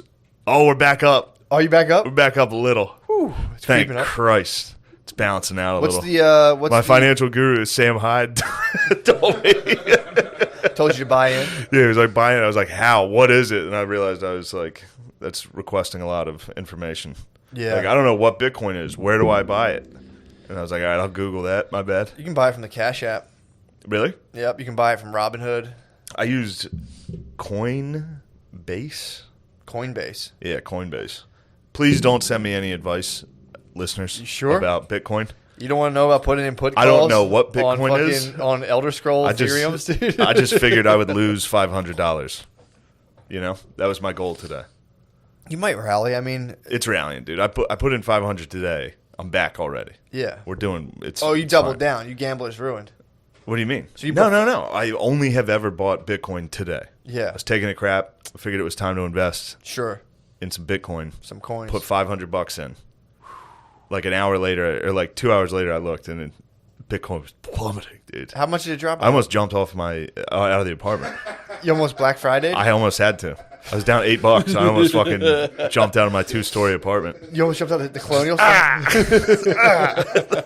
You hear about the kid who killed... I talked about the kid who killed himself because of his Robinhood account. No. This kid, he was like a high school, like... Nerd. One of those, obviously he was a nerd, but he like got real into investing and had the Robinhood account. And everyone's like, "Oh, look at our son, he's doing really well." And he got really into this shit called, I don't know what it's called, but you can trade on margin. So like you almost borrow money to trade and then take the difference if it goes up, but if it goes down, they like butt fuck you. Is it futures? I think it was something like that. You better be right. If you just derailed this show again, dude, we've just put our name in. I don't even remember what I was talking about. The show's over. We might have to delete this. No, I'm kidding. Start over. Are you serious? No. I mean, it feels like the momentum's been, just the air absolutely sucked sapped out. Fucking Snorlax over there on the 1s and 2s, ruining our shit. Yeah, so the dude, he was all, head of the high school investing club, dude, just like doing his thing. And sometimes something about that app when you trade like that, it'll drop and then go back up, but it'll send you notifications saying like you owe like an insane amount, but that's just like something like a glitch. And like if you just let it refresh, it'll be like, oh, by the way, here's the actual amount. Yeah. So he woke up and saw that he owed like, I think it was $750,000 and killed himself. And it was just like, if he just had done like a pull down refresh, they would have been like, oh, never mind, you're cool, dude. Oh my dude killed himself. He was killing it, dude. And he was like one of the best junior traders we had. He could have fucking earned that. That's like a good college. Are you talking about got it back? Yeah. Dude, they would have thrown him in like like debtor's jail. No, dude. People graduate like law school with like that much owed, and they're like they signed up for it. He could have. He would have been fine. I mean, he could have just been like, "Fuck!" I would have thrown my phone in the river and been like, "All right, what was I doing here?" Before I I'm off the grid. He could have got into aliens, dude. He could have done. His life was just starting. Yeah, that's actually the best thing that can happen for you at like 19. To be like, all right, well, money's not an option for me. Yeah, I'm financially ruined. Yeah, what can I do? I financially ruined myself on purpose when I was right around that age. Look at me now, dude. On top of 7 the world. year, dude. All he needed was a jubilee period to pass. I got health insurance. Did I talk about that last week? I think you mentioned it. Yeah, you got. We're rolling in money. I immediately invested. Package? Yeah. You got a silver. I'm excited package? to go to the doctors to find out how much fucking diabetes I have. Really? I'm excited to get in there and then be like, oh my God. I think they check to see how much Bitcoin you have, and they're like, yeah, you got some diabetes. This guy's going to be fine. He's got $492 worth of Bitcoin. You got to start trying to lost $8 today. Try to start paying BTC wherever you're like, this is ridiculous, dude. I don't know what it is, but you know what Bitcoin is? Blockchain, dude. It's a perfect trade. I've Googled blockchain and watched 90 videos trying to explain it, and it's like, imagine if a person here could do this thing, and it's just like, I'm a tab, dude. I'm gonna fuck with PayPal. I'm gonna blockchain I'm big PayPal, dude. Pretty sure PayPal's blockchain. I push a button and the guy gets money, and I'm like, sweet, done. None of it, bro. Money's not even real. Heard that? Yeah. Don't get me started, dude. Germs, money. Heard that? None of it's real. Germs are real. Germs are real. Germs, you found that out. Money, it's like gold. It's like it's not really real until everyone wants it, then it becomes real. You know what I mean? It's like, you know the deal, dude. I don't even have to talk about that. I'm just depressed, dude. We got to get into having I'm sad. Why are you sad? Just sad, bro. I faced my own death last night. What? When I flew in. Oh, hit some tough turbulence. Really? I just sat there, accepted death. You just took it? It's a weird thing every time I fly, just to accept death. Yeah. And then have to land and be like, hey, everybody, do a show. 4 hours ago, I was like. Just imagine flying with a fucking 9-month-old. I'm like, every time we fly, I'm like, oh, that would suck for you if we crashed. You're just getting started. Like, if I crashed, I'd be like. I think it'd be worse for an adult. What? Yeah. I guess, yeah. 9-month-old, you wouldn't even. You're screaming regardless. Jeez. They're basically in a plane crash the whole time. Either way. They're like, So, I mean, they've already experienced the terror. True. The terror of a plane crash would suck, dude. I think about it every time I fly. I mean, we hit one of those turbulences that, like, it dropped. Mm-hmm. The whole plane, like, dipped, so you just feel and it's just like, imagine that, like, times 20. Just like I do every time I fly. We hit a dip. I was watching, Maya was asleep. We dipped, and she went and woke up out of it. It was like, yeah! Just instantly knew, like, this is fucked up. Yeah, this is fucked up. Why'd you bring me up here? She felt that dip. She felt the G-force. That dip, dude. And it's fun in a car. That's a good feeling in a car. When you go over hills, got a good belly whopper. That's what we call them back home. Really? A little belly whopper. I call it tickling your girl wiener. So call it tickling your girl wiener? It affects girls more. So I'm from hilly. Obviously, I'm from hilly terrain. I'm from significantly hillier terrain. Yeah, I'm in like I'm basically Athens. You ever hear the Appalachians? I heard of the Appalachians. Well, did you ever hear of Delaware County? We got a lot, dude. I'm more. Look, we can. You have We can long. argue. You have I'm long more of a hill ways up. guy. No, I'm You a guys hill have person. like this, dude. We had a fucking thing that you would literally ramp off. We had a hill that our bus ramped it. Our substitute bus driver, substitute bus driver ramped it. So we have like we're more of like a ramp centric neighborhood, but we have like there's a couple streets that you go down. I'm used to them from growing up around them parts. So I would take my wife and her mom, and I'll go down the hill real quick, tickle their girl wieners. They go ooh. And you're just like, whoa, what's up with that? Take your wife. You get your wife and your mom wet. No, it's not wet. It's not wet. It's just tickling their girl wieners. It's like I can't think of it. More of like a medical thing. It's not sexual at all. I really wish I didn't bring her mom into that. But yeah, you're a weirdo. You're a pervert, dude. that was the example because they're like, woo, and it's like I always joke with my wife about a girl wiener, but I shouldn't have extended the analogy out to like the rest of her family. Yeah, well, but it affects girls more. I mean, dude, are you sure? Big time, dude. Or do girls exaggerate more? No, they have girl wieners, dude. So how would that? What their wieners are inside their stomach, basically. The ovaries, it's all connected. Testes. They don't get good feelings in their ovaries. Maybe not, dude. I don't know. Yeah, I mean, I'm not going to talk, but yeah, it's happened. You never gave a girl. You never gave a girl an overall orgasm. An ovarian orgasm. I mean, trust me, bro. I spent a lot of time back there, but I'm usually up in there. That was bullshit when I found out about cervical orgasms. I was like, nah. Can't be real. I can only do the little one, dude. Yeah, whatever the front one is that you guys lie about, that's the one I can do. When you're trying to get me to stop going down on you, that lie you tell. So you can hear my heavy breathing and you know I'm tired. Yeah, I like those ones, dude. The other ones are just kind of ridiculous. They're all fake, dude. I think so, too. Bunch of fibbers. Huge myth. They don't feel good. Women never feel good. I think it hurts women when they orgasm. That's why I'm as fast as I can be. Yeah, I try to be, yes. I don't want them to hurt. It says like they start I don't to think quiver. women can feel goodness.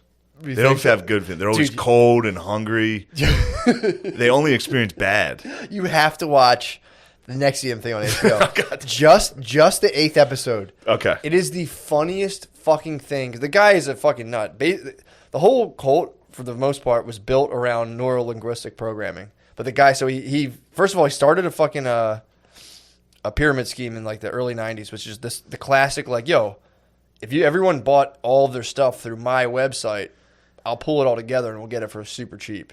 So you like launch people in, you give them cheap shit, then everyone's like, oh, this is cool. And then he just didn't pay any commissions. So basically he ran a pyramid scheme into the ground in like the 90s and then popped his head back up and was like, I've invented a new technology. And it was just neuro-linguistic programming that had been out. And he was like, this is my tech. And he would bring people in and kind of like, what's neuro-linguistic programming?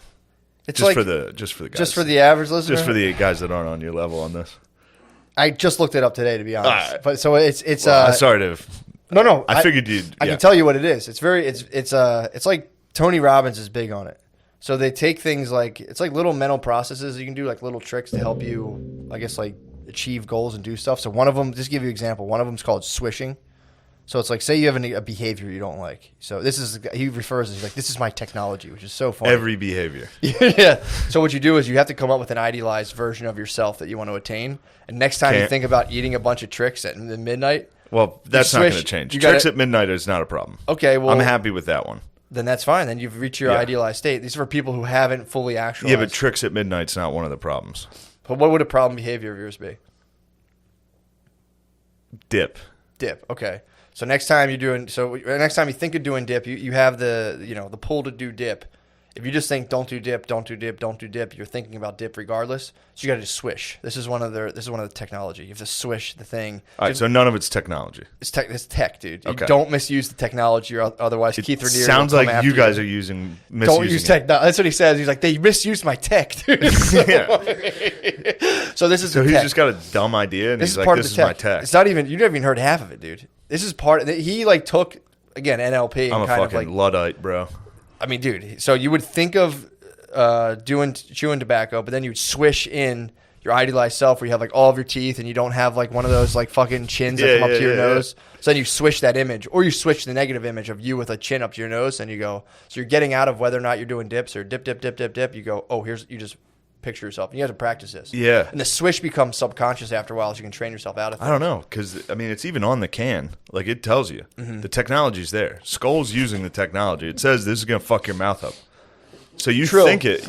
Anybody that uses tobacco of any sort weighs that option every time. And but do you just swish? Like, who cares? Do you swish the image of it? You have to swish it, dude. That's part of the, it's only part of the technology is the swish. It's very. I think you swish everything. I think this guy's. Well, this started. This technology's no, dude. This is not good technology. This is life changing, dude. So his what he's calling swishing technology is just that's the basic. Imagining things. That's the basic. Yes, it's very much how you manage things and how you imagine things and how you engineer your reality through. Man, language. I remember I used to think I had a better imagination than my neighbor when we were kids. How'd you figure this out? I just knew it. You might. And I remember one day we were kids, we were very young, and I was like, my imagination. Like, I remember like talking to him, like talking down to his imagination. What was like? Give me an example of his. What would he produce with his imagination? He had a basketball hoop, so a lot of buzzer beaters. We would go same team, 2-on-2 versus the computer. Okay. Just on the court, we would say we're taking on the computer, 2-on-2. So on a real basketball court. Yes, we would just say. So it was us playing two imaginary defenders. Yeah. And, I didn't like where he would go with it. What would he take it? I don't quite recall. Yeah. I think he would imagine him taking the last shot. You know what I mean? Yeah. Versus feeding it low. Getting high. Maybe I go to the line. So your imagination was more on like the game-winning layup that everyone's like, oh, yeah. fuck. Well, get down low. True. Come on, man. That's so fucking funny. Yeah, I remember thinking like I have a better imagination than that guy. You probably do. Well, and this is another NLP / obviously I don't want to take away from ESP that this is what he executive success program after he got like basically sued for having a fake thing. The other thing, so they're swishing. There's also anchoring, which is another one where like if you say like you're sitting here and if you do something that I like, I might reach across and anchor you. You just shocked me. Or do something. Did I shock you? Mm-hmm. That's energy. That's charged anchor. That's a different thing. I needed that energy boost. So I would and they just took this right from like classical conditioning. But like if you do something I like, I might be like, and I'll nod at you, and I'll do that over time, and I'll start to try to like reinforce your behaviors that you do through like either like a light touch or a smile. That's why like a lot of the people in the thing that rose to the top of sales were hot chicks that he ended up basically enslaving and fucking, which was the craziest story. Yeah, dude, I'm telling you, you watched episode 8. But either way, there's another thing they do too, where it's like if you get anxiety, say you have like panic attacks, and this is how they started trying to like brainwash people. So they call this your emotional bandwidth. So it's like, all right, say you have anxiety and like you freak out, you think of the worst thing you can think of, and you have that horrible feeling. It's like, oh my god, now imagine yourself in the most peace you've ever been to, you ever been at, whatever, and they try to get you to start like triggering those things, those like pleasant feelings through, I think they call them something about value articulation or something, where you take, so it's like, now, you're talking about Nexium. They just did the thing I was talking about. So it's like they would take like, say like, what do you want? I want $1 million. So like, why do you want $1 million? And they'd be like, that'd be cool. I'd feel kind of cool. And they're like, why don't you just feel that good right now?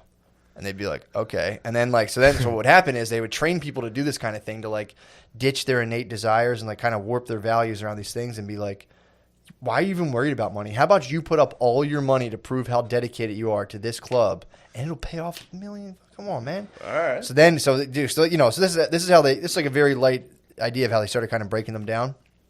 And the guy's like presented as this guru, and he started a male thing called the Society of Protectors, which, dude, it's so fucking funny. So he has this thing. He's doing the NLP on people. It's changed. They're like, this is the best. It's changing our lives. It's, which if you use it could, if you're coming from nothing, it could be helpful. But they're like, this is changing our fucking lives. Blah blah blah. And he started this male group, which is like, that's what I was sending you ready. Because like, say like you'd be Lemaire, I would go ready, and everyone has 30 seconds to fucking drill. I'm like, ready. I'm like, all right. Via text? Yeah, via text. And then I'd be like, everyone outside right now, and he'd make everyone like stand out in the cold and like kind of like break people down a little bit. And then they had a women's group. So they lived together. They lived very close in Albany. They all lived in like In this Albany? Yeah, dude, it's so weird. They lived in Albany, and they played volleyball every night. He didn't let any of them sleep. He would kind of sleep all day, and then he'd hit you up at 3 a.m. and be like, "We got to take a walk." And he would just walk with you and break you. You're like, "I don't know, man, I'm tired." He'd be like, well, "What's good about not being tired?" And he'd hit you with this shit until and just keep fucking you up, and eventually kind of take you away from all your friends, so you could utterly dependent on him. And weren't these all like bad actors? Weren't they all like most failed? Of them, yeah. Besides Allison Mack, dude, she was a fucking stellar What in was Smallville. she in? Smallville, Smallville? dude. Come on, dude. God damn it. Yeah, most of them were. A lot of the people were struggling actors. But so he had Even after all that Smallville money she had? She didn't feel. I mean, she just Probably wasn't. did make decent money off that. How many seasons did Smallville do? I feel Dude, like I it's remember fucking season 9 that. seasons. Dude. I'm on season 5 right now. You gotta let go of Smallville. I need can't you to stop swish. watching it. Now I need watching you to swish. I mean, what do you want to switch with? I'm watching Smallville while watching this other thing. It's Industry? kind of fascinating. Yeah. The industry? You need to swish to the industry. I'm not switching. I'm watching his Dark Materials, dude. Swish to the industry. I might swish to his Dark Materials. Is his Dark Materials gay too? Isn't that magic? No way, dude. Is that magic? It's multiple worlds, but I mean, prove there's not. Swish out of that. What? The industry? Get some donkum. His Dark Materials over industry all day long, dude. Perhaps. I did watch like 3 episodes of the industry today. Finished it out. That's why I was late. I had to finish the series. I had to finish the series finale of the industry. You got to honor our queen, dude. The queen of Shat Nation, Dunkums, dude. Dunkums, I think, had the best episode. She was in one? No, that she directed. Oh, dude. And then last week I got Dunkumed. As soon as I got home, I was talking about it on here. I was talking about watching Once Upon a Time in Hollywood. Mm-hmm. I'd watched like half of it the night before. As soon as I got home, I was like, nice, I'm going to finish this. As soon as I hit play, Dunkums was in it. What did she play? Dunkums played like a hippie at Charles Manson's ranch. Donkeys was just there. Manson wishes he could have pulled a Dunkums back then, dude. He didn't have it in him. He had, yeah. Donkeys would have been a prized possession. She would have torn apart a commune, dude. Yeah, she would. Dunkums came through there. There. The Dunkums dumped out, dude. Everybody had to leave. Teacher. Why can't I have her? The donkeys. So Nexium. Oh, so dude, they're in Albany. They're in Albany. This guy's tricking them for walks. He's fucking them up, dude. He's breaking them down. Yeah. He's making them like work for him and use his technology, which again he just got from some lady he put like super high up in the organization. So he's making them go out and teach and recruit more and more and more and more people. So he's just the same thing. Pyramid. How many people are in this at this point? Dude, I think there was like maybe thousands. There was a lot. There was a lot of people who were like affiliates, but then there was the main. How many people lived in Albany? Like, if you had to guess, probably a few hundred, to be honest. It's a lot. Or like maybe like they said it was like a neighborhood, almost like SPSS, where it's like they moved into a regular neighborhood, but like they said like the odd every now and again like 9th or 10th person would like not be affiliated with ESP and Nexium. So like they like took over like a development, but I don't think they ever got into like exactly how many, but it was like a small neighborhood's worth. So they start the male group, and the male group, he comes in, dude, just fucking hot, dude. He's like a spiritual dude, but he starts this male group, and he's like, "Men, we want to fuck." And he's like, dude, this dude's like, he's a wee guy, and he's like, Is it short guy? Yeah, he's a short king for short. Makes dude, sense. This is very short behavior. Short king. Get up! I want to go on a walk. It's just a short guy. Why don't you just imagine you're doing better? So he started the short guys always have to trick to get pussy. Do you think so? They always have to have tricks. I mean, this guy could have not. He could have done this whole thing. They have their midnight tricks. He could have done this whole thing. It would have been a wildly successful thing if he didn't start doing his fucking nasty little tricks he started doing. Well, that was the whole point of it, was to get to the nasty tricks. That's what they kind of found out, because it really I don't have to see the series. As soon as you said this guy was short, this was definitely a ploy to get pussy. I never figured this out. How tall is David Koresh? I don't know. Ooh. Sounds like something a short guy would do. You think Koresh was how tall do you think Koresh was? This could backfire. He might have been 6'1", I'm going to guess. Dude, so look that up. So then the guy started the men's group. He was programming the men, and the women had their own group. And at the time, he had a couple of ladies that he was like secretly restricting their calories and making them like not. He was like, if you want to like, if you really want to be enlightened, you got to stop eating and get like super skinny for me. At the same time, too, he had like 7 girlfriends. So he set up a club where everyone kissed each other on the lips when they met each other. Like, it was just standard. You kissed each other on the lips. So then he would just go around and kiss all the girls on the lips, but like he had like 9 girlfriends, and like if some of them didn't know about each other, then he'd be like he would introduce them to each other over time and be like, look, like this is what it is. And if they would try to leave, he would threaten to sue them and be like they're stealing my technology, and he would just tie them up in court because he wrangled in the fucking the Bronfman daughters or whatever, the heirs to the Seagram's empire. Sweet. So he was using their money. Seagram's like juice, like gin. ginger ale. Seagram's ginger ale. Wait. The gin. I think it's all one thing. Seagram's. Is that ginger ale? Yeah, they have ginger ale. They also have gin. Seagram's makes liquor too. Are they British? No, I don't think so. Yeah. But I don't think they are. But they're dude lives in New York. But so he had enough money where like if one of his girlfriends would leave, he would sue them into oblivion. So like they would try to like rustle up court costs, and they would just keep putting up motions and bankrupt them. Yeah. And try to defend He themselves. couldn't fucking bankrupt them. He used their money to do it to other girls. Oh, nice. The sisters were loyal to him. So the ginger They're both ale, doing 6 for Ginger him. ale is dirty. Ginger Ale's doing 6 years for him right now. They're both serving 6. He's serving 2 consecutive life sentences. For tricks? He was doing some nasty tricks, dude. And Damn. and the HBO documentary is made by the guy who made What the Bleep. He got Yeah, I sucked remember in. this. He got sucked into the thing. And his documentary is very self-serving for all those dudes. They're like, we just realized it was wrong and stopped. But dude, so the whole thing I'm trying to get to is he does the men's group. They have a women's group going on too, and he's like, we should blend these 2 groups. He's just like, when he's in his men's group thing, it's So he's got a psych null going. it's better, dude. I could only hope to get He's to got a this bit guy. of a psych null. I wish. Psych Null is live, by the way. Just went up. PsychNull.com. Oh, nice. Yeah, but so he goes up to, he has a women's group and a men's group, and he starts a women's group first of all, and he's like, you guys need to get your act together. He's like, nobody takes you guys seriously. Just because they're women, or because those particular, he knew them personally. And He was knew like, them "You guys personally, stink." but this was another level. He was negging them like down to a spiritual level. Dude, his neg game was fucking ridiculous. So he would bring them in, and he'd be like, look, here's the deal. As a guy, and he had the guys group to back him up, he was like, as a guy, we love our moms. We want to protect our moms. We're out in the sandbox. The first girls we ever see, she takes our toy from us and pushes us. We push her back, and we get smacked.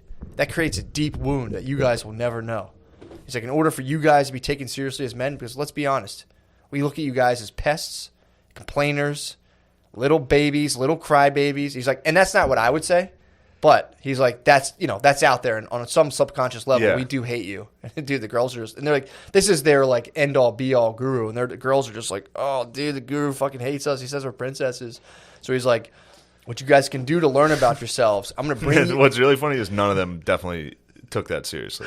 They were all lying and like, oh, this hurts in their head. They're like, I'm not a fucking princess. Well, What the fuck? they would kind of come out, and the game became They like could never. the game became Those broads, any broads, Dude. could never handle that truth. So first of all, the I guru watched is it. exactly right. I watched it with Brittany, and she was like, some of the stuff he says, you're like, it's not bad. It's pretty true. Guru's got some points. He'll there. hit some points. What Brittany was even like, he's kind of right about that. And then he'll just come out with some other shit that you're just like, holy fuck. But the game they're playing is they're trying to, because of all this thing of like, well, why is that important to you? Why is that important to you? It's like, why is it important to you that I respect you as a woman? So he like breaks them down to when like they're trained to show like the least bit of reaction. Whoever shows reaction fucking like loses, because like a girl would cry, and he's like, that's exactly what I'm talking about. As a guy, you can't fucking cry. So You can cry. I got a good cry story for you. Do you really? It's coming. Dude, he would just be like, knock it off. This is why you need to switch to the industry. The Really? industry's all about kick-ass women dominating the new world by accusing men of harassment. Well, dude, It's pretty good. They weaponize it in the show a little bit. It's pretty tight. I told you that was coming like 4 years ago, dude. It's pretty tight. Working No, at I Burger told you King. that. Go ahead. No, I told you, but go ahead. So On my very hilly area, I remember telling you that, and you were like, "Whoa, I can't even stand on these hills." Yeah, And I was right, like, dude, I didn't "You'll even- get used to them, dude. You'll get used to them. You got city legs." that's why I didn't got think you had a city hilly. legs. I've never once had my alien wiener tickled when I was on a hill, dude. What alien wiener? What are you talking about? Your inner wiener, dude. When you go over a hill, I don't even feel it anymore. I would love to feel. Not everything's about wieners and sex, all right? I'm not saying Those it's are not your sex. guts. Those Sometimes are your you innards. pee out of a Those are wiener. your innards. Why do you think you get that feeling right there? Belly when you're on whop? a hill? Little belly whop? Do you think that's a turd rising in you? Could be, actually. No, It's you a turd in mentioned reverse. it. Yeah, like one of those sticks. Just That's just turds in you.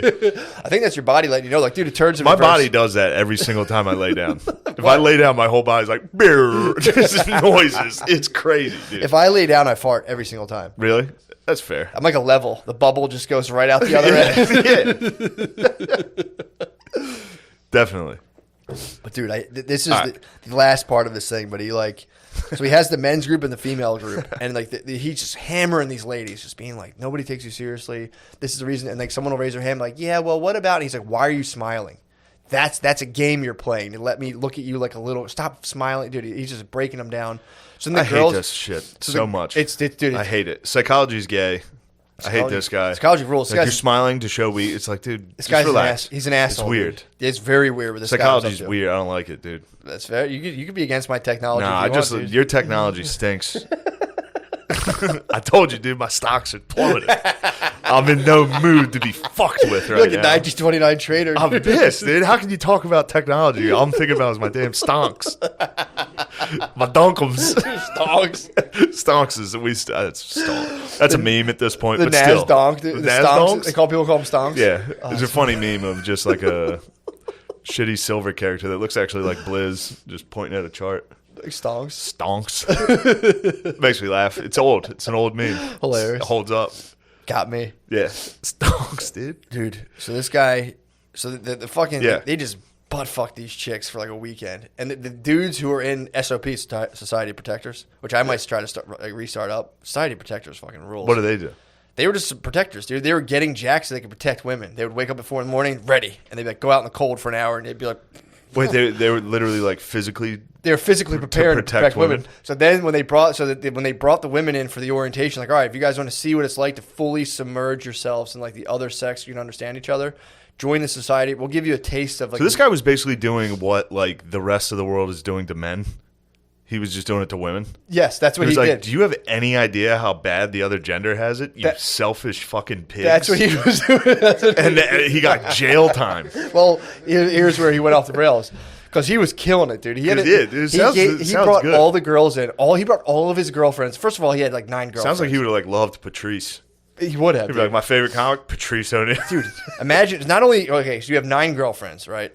And I think also he was somewhat of a pedophile, but let's go ahead and put a pin in that for now. Yeah, let's go ahead and put a pin in his pedophilia. You know, so he had like 9 girlfriends, and not even with that, he's like, I'm going to put all of these chicks in check right now by being like, let's see if you can handle dude reality for even a second. So the Society of Protectors are planking their asses off, dude. They can't, dude. It's like to protect women. There's no way they can handle so dude they reality. made women do physical challenges against men. It was like a whole 3-day seminar where like they had to like do physical challenges against dudes. Dude, it was fucking crazy. And it's on camera? Yeah, dude. So they played like a basketball game or something? No, they were just doing planks. So they were like, do planks. Oh, like, well, girls could crush me in planks. Nah, dude, not the Society of Protectors, dude. I mean, I'm not a protector. You got up, if I was doing readiness drills with you, True. dude, every morning, like, ready.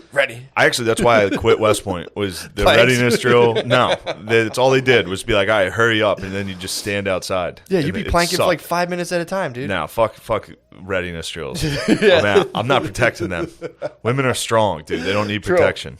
So then, dude, there was such a bad showing, dude. They joined the SOP, and it was such a bad showing that Keith got his bottom bitch, Allison Mack, and was like, let's start one of these for like a real one of these for girls, where girls can like, it's an all women group. This is like for women building themselves up. And he would have Allison Mack be the head of this, and he kind of took the back seat. I mean, they used his technology, obviously, but he took the back seat. Yeah. And Allison Mack went out and recruited girls. So, like, we're going to strengthen ourselves. We're going to do this. And the way it went down, I think he got this idea from the SOP stuff. So, like, I would be your master. I'm Allison Mack. You were, like, the other lady in the thing. I'm your master. I'm more of an Allison Mack. Okay, you're fine. You're Allison Mack. Very hilly. I'm your slave.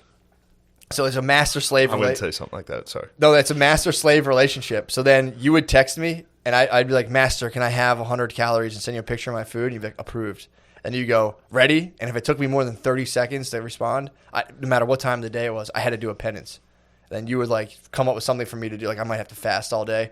And the whole idea was this guy recruited with his bottom bitch, started basically like a feminist organization that would recruit women, but using like these master slave, like BDSM tactics on each other. And then they would slowly and they'd be like, look, man, if you're serious about this club, you need to send me collateral. So it'd be like naked pictures, the deed to your house, like secrets about people in your family, like really crazy shit. And then he would keep stockpiling all this stuff. Stonk it up. And then, dude, he would fucking have the women come in and they would brand them, like blindfold them and brand them. And then eventually they'd be like, do this thing, do this. And they'd be like, you got to fuck Keith. And then he had a feminist organization. Was he Keith? Yeah, Keith Raniere, he branded it. It looked like AM, but if you turn it around, it was KR, Keith Raniere. He was branding these chicks with his initials right above their pussy. And then my God. he would have a whole group of women who were hell-bent, who were underneath this like pyramid scheme of servants and masters, master-slave. And it would be like, the way they would get girls. That's a weird... They'd be like, what are your goals? And he'd be like, say it's like, I want to own like $800 in Bitcoins. They'd be like, all right, so I'm going to hit you with the goals you got to do. And like, you're totally in control of this. This is your goals you're after, but I'm going to ride you. $800 in Bitcoin. Yeah. So they're like, not everybody can be on my level, please. So they're like, we're going to use your goals and set you after them, but I'm going to be like your master. But you're really going after your own stuff. And like the master would slowly tweak it and be like, I need more collateral. Like, you got to send me more naked pictures. You send me your bank account information. Like, we're not going to use it. And like, why are you even attached to money anyway? That's so disgusting. And then again, the whole thing would culminate in being like, it's me, you, and Keith here. And they would just make the chick fuck the guy. And it's like, if you don't do it, like, all right, we'll just take your bank account. We'll take everything you have. We'll totally devastate your life because you just gave us all this information. And the whole thing was in the name of empowering women. It was like, oh. Huge, dude. If dudes got caught up in that, there'd be no federal fucking case, dude. If I was like, I joined like a moose lodge and got my ass eaten. Judge would be like, I was down at the Elks, and then I gave him the deed to my house, and then Rick tried to fuck me. Yeah, they got. Yeah, I mean, true. Again, Well, that's just the judicial system being like, oh, women are dumb. I gotta watch the rest of it because I'm trying to see exactly what they charge. We've got laws set for that. They hit them with sex trafficking. Yeah. Because at a certain point, you give so much collateral that you'd be out of control of what's going on, and hence trafficked against your will. Like, I'm trying to think of like, how do they actually? I didn't see the last one yet, but it's like, how do they actually give them sex trafficking? Fraud, yes, but like, was he selling the? Was he giving it? Was he hooking the homies up with some pussy too? I don't think he was hooking up. That's the other thing too. Is you have these guys who made the bleep guy made the documentary as if he was like, what? Well, once I figured out what was going on, I was out. It's like, you sure you weren't getting a bunch of weird pussy, bro? Then you're like, ooh, we're going down. I'm gonna what my bleep. I'm gonna what the. He was like, what the bleep? I'm gonna get that. I'm gonna what my bleep the way out of this, dude. He did, because he happened to record like a ton of phone calls. It was pretty weird. He recorded a ton of shit. It's like, so I'm gonna watch the Showtime. Putting your initials on a chick is something weird dudes do. They like that. Branding women. There was like a guy, I forget who it was. I think he was like a doctor, and he would fuck chicks that were under anesthesia. Oh, yeah, and then he would like brand their. I think there was a guy who was like branding women. Like, I think their cervixes. Oh, I think he was a gyno. I don't know what's going on. Maybe that's something I just fantasized about. They were stuck on the operating table. They got stuck. Yeah, he would stick them. He would get them stuck, and then he would. Yeah. Dude, I don't know. Have you been able to find David Koреш's height? If you haven't, you have to be fired. It's not online. There's a lot of speculation. Really? What are they speculating? They're speculating he's taller than 6 feet. He is taller than 6 feet. Fuck. I figured they'd be speculating. That's what the confusion is. Shout out to that guy. There's no way he was over 6 foot. And they're like, well, here's the records. He was over 6 foot. It's like, that was short behavior, the way he conducted himself. But actually, you know what? He did stand his ground and fight with guns. He was definitely tall.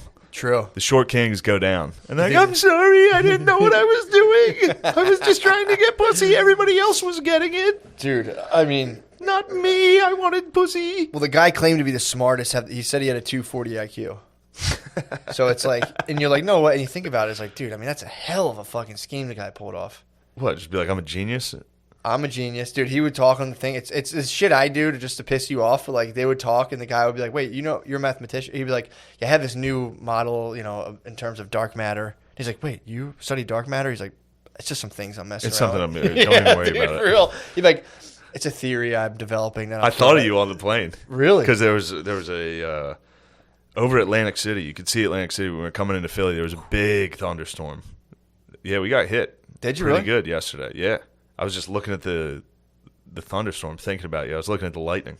You were above it? We were above it. It was pretty cool. But we landed through it. It was a very very turbulent flight. That's rocky, Got to fly past the shitty Eagles, watch them losing from the sky. Did you really? Yeah, I was watching it on the back of the seat, and then we flew over the stadium, and I just looked down at them. Those aren't even my birds. They stink, dude. Not my birds. I'm not messing with them. Yeah.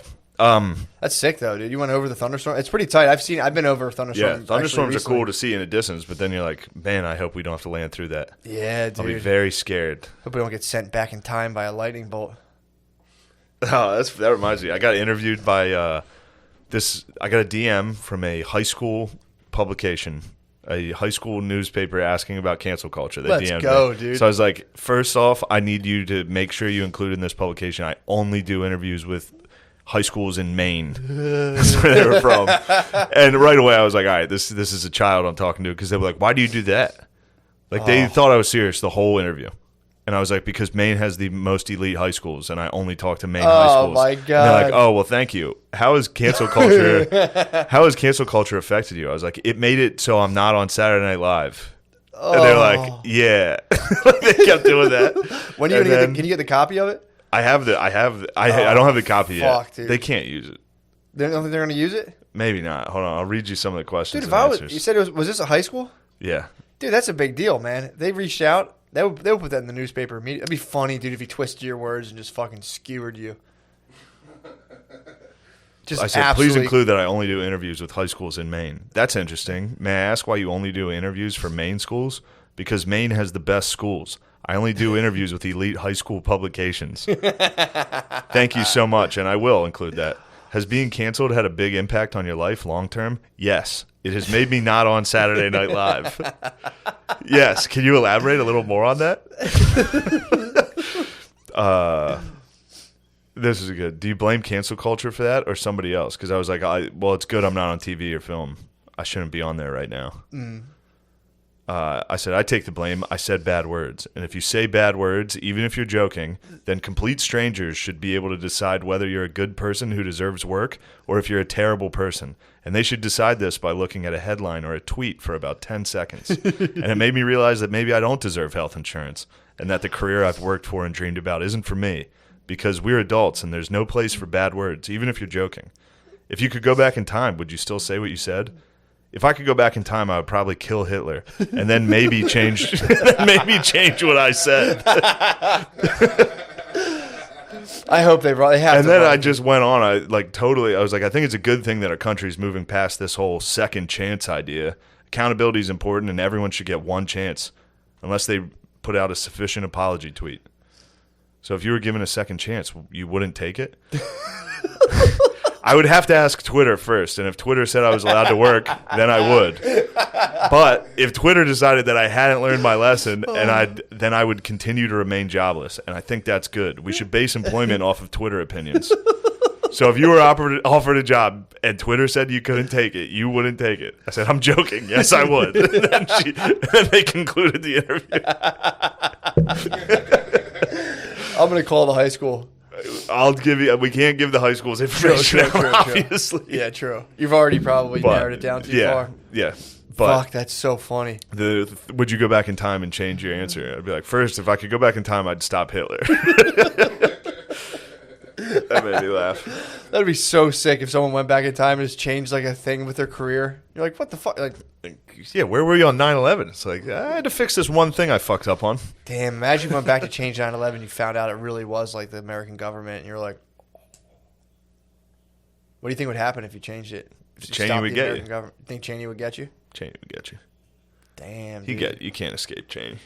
All right, here's the crying story. This is a good one. Yeah. You're going to like this cry. Was I this got to after cry. the Dunham I had to show? cry this weekend. Did you really? There's one movie I watch, and this is me being honest with you guys, to the listeners. Shooting from the hip? I'm going to tell you the truth, and I don't want you to throw it in my fucking face and make fun of me for it. Please All don't. right? I cried during Silver Lining Playbook. Okay. All right? That Yeah. movie makes me cry. Yeah, it's And I was a Bradley. little hungover. Watched it with the partner, and I knew I was going to cry in front of her. Oh, you're with one of your partners? I was with a bae. With your partner. I was with my partner. Please, don't correct yourself. Sorry. No, that's very funny. One of your partners. I was Matt, haven't you read Sex at Dawn? All right. Sorry, I'm enlightened. So you were playing. Yeah, we were just fucking around. You're playing. But Sorry. first off, spending a weekend with a lady, that's why I'm grumpy, dude. I just held in farts for 3 days. Oh. It's a nightmare. So you held in farts. Held in farts. My stonks are plummeting. All of my closest friends are accusing me of being a terrible person. I'm doing interviews with Maine. This has been then I just am considering that. And then also, I did a Sunday show in Kansas City for about 8 people. Ooh. This is dark times, dude. You're coming off a hard one. And then I cried in front of a partner There's nothing wrong with that. watching Silver Linings Playbook. Yeah, but I cry out of happiness. I don't cry during sad parts in movies. I cried during I get sad parts. overjoyed, and I'm like, I saw it. What was There's the part? What there's was a the part? dancing scene. It's just a sweet Oh, scene. dude, yeah, the yeah. dancing scene at the end when they start dancing to fucking fell in love with the girl by the white stripes while they're dancing. Oh, Yeah. gets me going. No, I The love dad it. in that, De Niro in that. Oh, anyway. So, was the girl crying, or was she like? No, anytime I've cried, Sorry, I anytime shouldn't I've assume cried, the gender of your partner. please Was your don't partner- assume the sorry, gender was of your my partner partners. crying? Was your partner crying? Partner did not cry at all. In fact, looked at me like, What? I warned her. I warned my partner. I said, I'm going to shed tears during this movie. I've cried every time I've watched this movie. Really? Yeah. Yeah, But- movies get me more than stuff does in real life. Well, now that we're talking partners, which I should have saved partners for them. But it was funny. She texted me because she flew yesterday, and somebody on her plane kept airdropping porn to everybody else on the plane. What? How great is that? So much so that You the can't tell where pilot, it's coming from. the pilot had to get on the intercom Stop, dude. Stop. and say, if you guys keep doing this, I'm going to turn off the Wi-Fi. And everyone on the plane was like, stop doing it, whoever is doing it. I mean, it was definitely a teenager. What a baller. That's fucking. What a king. That's so you can't tell what's phone. The only reason I've never done that is I could have sworn it says like, hey, Yeah, from this person. yeah. I don't know. This person was anonymously, Damn. or maybe they just didn't have the time to look up the number. Well, that's the move you do in like a train station. You put like a picture of your dick and it's put on your AirDrop, and everyone Yeah. who has AirDrop on is like, what the fuck? And it's just a picture of a dick, and you're like, what the hell? True. That is good for like sex perverts. That the guys that show themselves. What's that Flashers, called? yeah, Flashers. yeah. Good for them. Exhibitionists. Future, dude. The future is good for the flashers. The technology is Looking great for a flasher. So they're crying. I'm more into frauderism. You ever fuck with that? What's that? It's when you like go on a subway and like push your bird against it. You like just like Oh, just yeah. push up, and you wear a condom onto the subway, and you just push your bird up against a chick, and you're like, ugh, and you just crumb. That's what like an advanced frauderist does. It's like the fucking weirdest form of. Sounds like a sexual- Japanese. True. Japanese get rowdy on the subway. Oh yeah, I mean, there's also they're that's They a get big partners. genre, dude. Well, I mean, they in like the Trust me, I've seen it. yeah, it's like if you're in a pod, they have like Yeah, they subway pack pod, 'em in and they there. have the sleep pods too. So it's like you're in the sleep pod, you hit the subway, you're like, I gotta rub my boner on somebody. For sure. I think is it legal in Japan to rub your boner on somebody? I don't know. He's Is it a actually high- Googling that. Lemaire, look up the laws of rubbing your like frauderism in Japan. Please tell me what you typed into search. Is it legal to rub your boner on someone in Japan? Good. Pretty funny. That's pretty funny. So it's not as funny anymore. What? But Talking about the porn? Phil What's up with the boy? had a couple cocktails the night before Thanksgiving. Oh It god. was me and the old man just sitting down there watching planes, trains, and automobiles together. Classic. Then the end comes. Do you remember the end of that movie? I saw that so long ago. It's kind of sad. I hadn't been watching the whole thing with him, so I didn't care. And then when at the very end there's a reveal that John Candy's wife has been dead the whole time. That's the reveal. Yeah. Like he's like obsessed with her. He puts her picture next to their bed every day. Yeah. And then at the end they're like, wait, he's like, wait, don't you have a home? Where's your home? You got to go home for Thanksgiving. And he's like, my wife's been dead for 7 years. And then I look over on the couch or on the recliner, sit there because I know Phil's a crier. Yeah, yeah. And I get here's how I knew he was fucked because Steve Martin comes back for John Candy to see how he's like. He's like, I know he's at this train station. I got to invite him to my house for Thanksgiving after all we've just been through. And he rushes back to the train station. John Candy's still sitting there. And right when Steve Martin opened the door, I just hear Phil from the recliner go, "He knew." He says it to himself. I just heard my dad go, "He knew." And I was like, oh boy, we're about to have some tears. So I look over while this is happening. I'm like, are you fucking crying? He goes, no. He tried to deny it. It was dark. So I came out, I turned the flashlight on my phone and got this, got this face. And he goes, shit. He knew he was busted, dude. He cried during a comedy movie. Oh fuck, man. And then, for the next Hit him with a flashlight to verify. and just be like, are you crying right now? And he was like, oh, jeez. goes, shit. And then all next day, he tried to like talk shit on me. Now, you missed it. You might have remembered it from last week. I had a nice goatee and mustache going. Yeah. Phil was on my ass about that. What was his nonstop? problem? He was making fun of my fucking What was mustache. his problem? I don't know. He didn't like it. Bullshit. He didn't like it. Can he grow any kind of facial hair? He can't really. He does better than me. But he started talking What were some shit. of the things he would say? I don't know. He was like, "You got to shave your hair, both of them." Things like that. Yeah. It's just bad. Classic, But yeah. And anytime he made fun of me after that, I would just be like, "Ooh." I just kept making fun of him for crying. Now, he had a nickname growing up that his one aunt used to give him called Flippy Dippy Doll Baby. What? That was his nickname. The Flippy Dippy Doll Flippy Dippy. Where the fuck did he get that from? I don't know, he hung out with his aunt. He had like a blind aunt that he used to play board games with. I swear, did your dad grow up on the cheap. prairie? He really did. Every story you tell me about him. First I'm off, like, he's from the hills. All right. True. Now, these are hill people. I know you're not used to something like this. More These like are a plateau. Hill and creek people. I'm talking about hilly. I'm from a hilly. No, terrain. you- You have like ascending hills that go up and If I showed you the Conagwina Creek and the hills surrounding it, you would be out of your fucking mind. All right. So don't talk to me about hills. All right.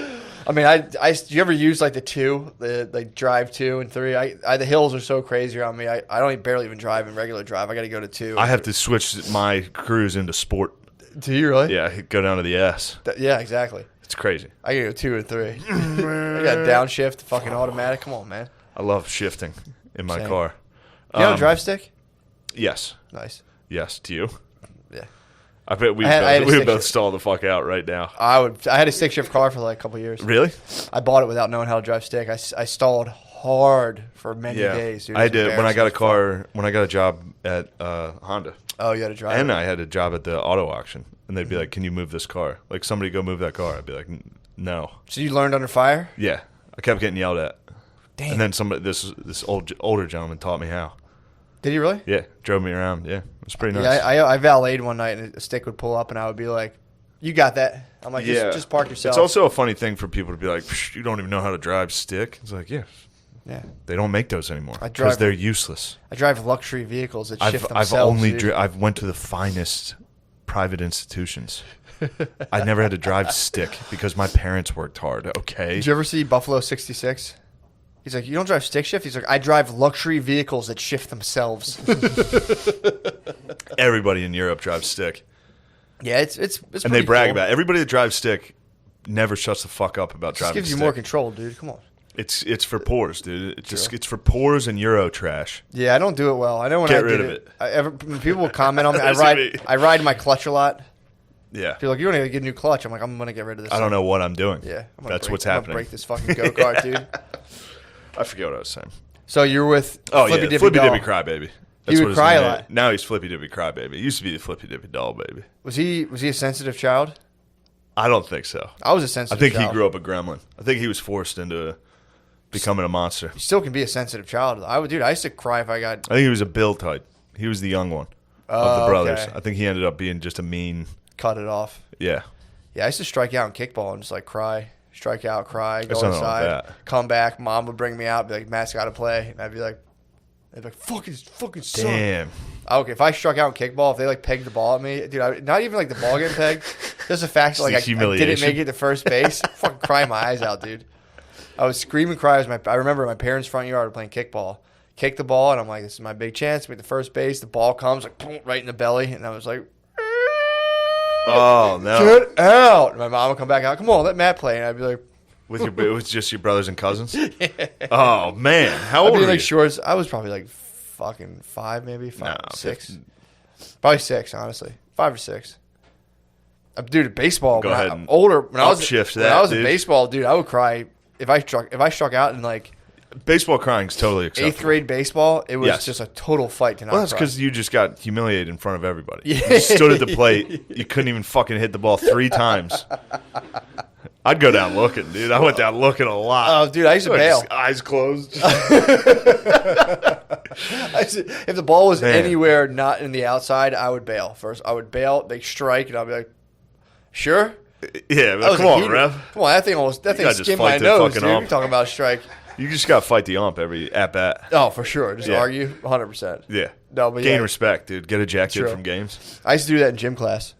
What's that? The gym class teacher used to ump, and I used to just every fucking play, I'd be like, "Are you kidding? This is bullshit." Dude, it was so fun. I used to Get him fired up. Just get fired up, throw my hat down, and be like, "Are you kidding me?" Just hold the whole game up. Man. Pretty tight. I've been pretty excited about the guy airdropping porn so much that the captain had to come on the air. The pilot had to go on the intercom and say, "Stop." He was probably trying to look at his phone. So I think it's True. probably all True. autopilot. He was True. probably texting. Like, fuck. It was probably him. It's definitely him texting. That's great. It's probably him. Man. You think anyone ever texts while they fly? I think it's on autopilot. I think you can kind of do whatever you want. I think you just Probably. like get it off the ground. And you just There's make no sure. way. Like, that has to be career ending. Yeah. And there's definitely, Do you think they have Yeah. like? You think the co-pilot's basically a Jamie? They're like, how tall was Paul Koresh? Like, Yeah, look that up. Co-pilot. Put it on autopilot. Take a look at that. what do you think they do the whole time? Do you think they like talk? I bet it's the weirdest conversation. You think? Just two, like, dudes that think they're professionals. I don't know. It's probably like two managers at, like, car dealerships talking. Like, that level of, like, oh, so how are the kids? Oh, You think so? I'll tell you what I do. This is what I do. I take, and then just garbage advice of some weird habit that they do. Yeah. Like, have you ever been out there? Have you been out to that golf course? You think It's a pilots nice are course frauds? out there. No, I think they're dorks. Yeah. Well, some of them are like I think they rule. some of them are like Air Force dudes. I think if you fly those planes, it's not a fun job. No, it's You not. just fly. It's like driving a fucking bus it's easy for them. Yeah. Like, it's not like it's a hard thing. No, it's very easy. They probably like the turbulence. It's probably the only True. time they're like, oh, thank God. Yeah, little excitement. This thing, I might kill all these people. Fuck. I watch the fucking the stewardess's faces like a hawk. Yeah, that's When what you gotta turbulence. read. I'm like, is this bitch putting on a poker face? Does she Yeah. know we're going to? I always just Dude, watch. Their I got face. on this plane last night, and the gay stewardess, Steward? and the steward, Yeah. Stu, and a gay guy in front of me. Passenger, civilian. Yes, he was in the seat right in front of me, and then another man, straight. I could tell by all their voices. Yeah. They were scream talking about, like, fucking hiking. Just what, like, I've never experienced anything like for fucking like 20 minutes. Like, it was just two of them screaming, and then another dude jumped in. They were talking about hiking, What very airline were you loudly. on? This was Delta, Okay. very loudly. And then just a dude over was like, "My fiance and I we were gonna do Kilimanjaro, but this whole damn COVID thing, now we can't." And I'm like, kill yourselves. Because What are you doing? They were having like a lively public. Couldn't believe conversation. that they were doing that. Yes. You should have shut it down. You should be like, dude, I almost thought about jumping in and just saying something. Just fucking. I literally thought about filming it. I thought about filming it because then it would be a funny video to just it'd be like, fucking hilarious. "You guys ever and just You should you have. know. You should have. You ever guys get bit by a goddamn rattlesnake, dude? yeah, something like that?" Because they'd be able to say nothing. I'd be like, "Yes, shut the fuck up. You see how annoying Yeah, this is?" true. The guy in front of me was wearing like a Disney hat too. Which is one of my least. He was like old, wearing like Disney Yeah. fucking paraphernalia. So you're hating on him.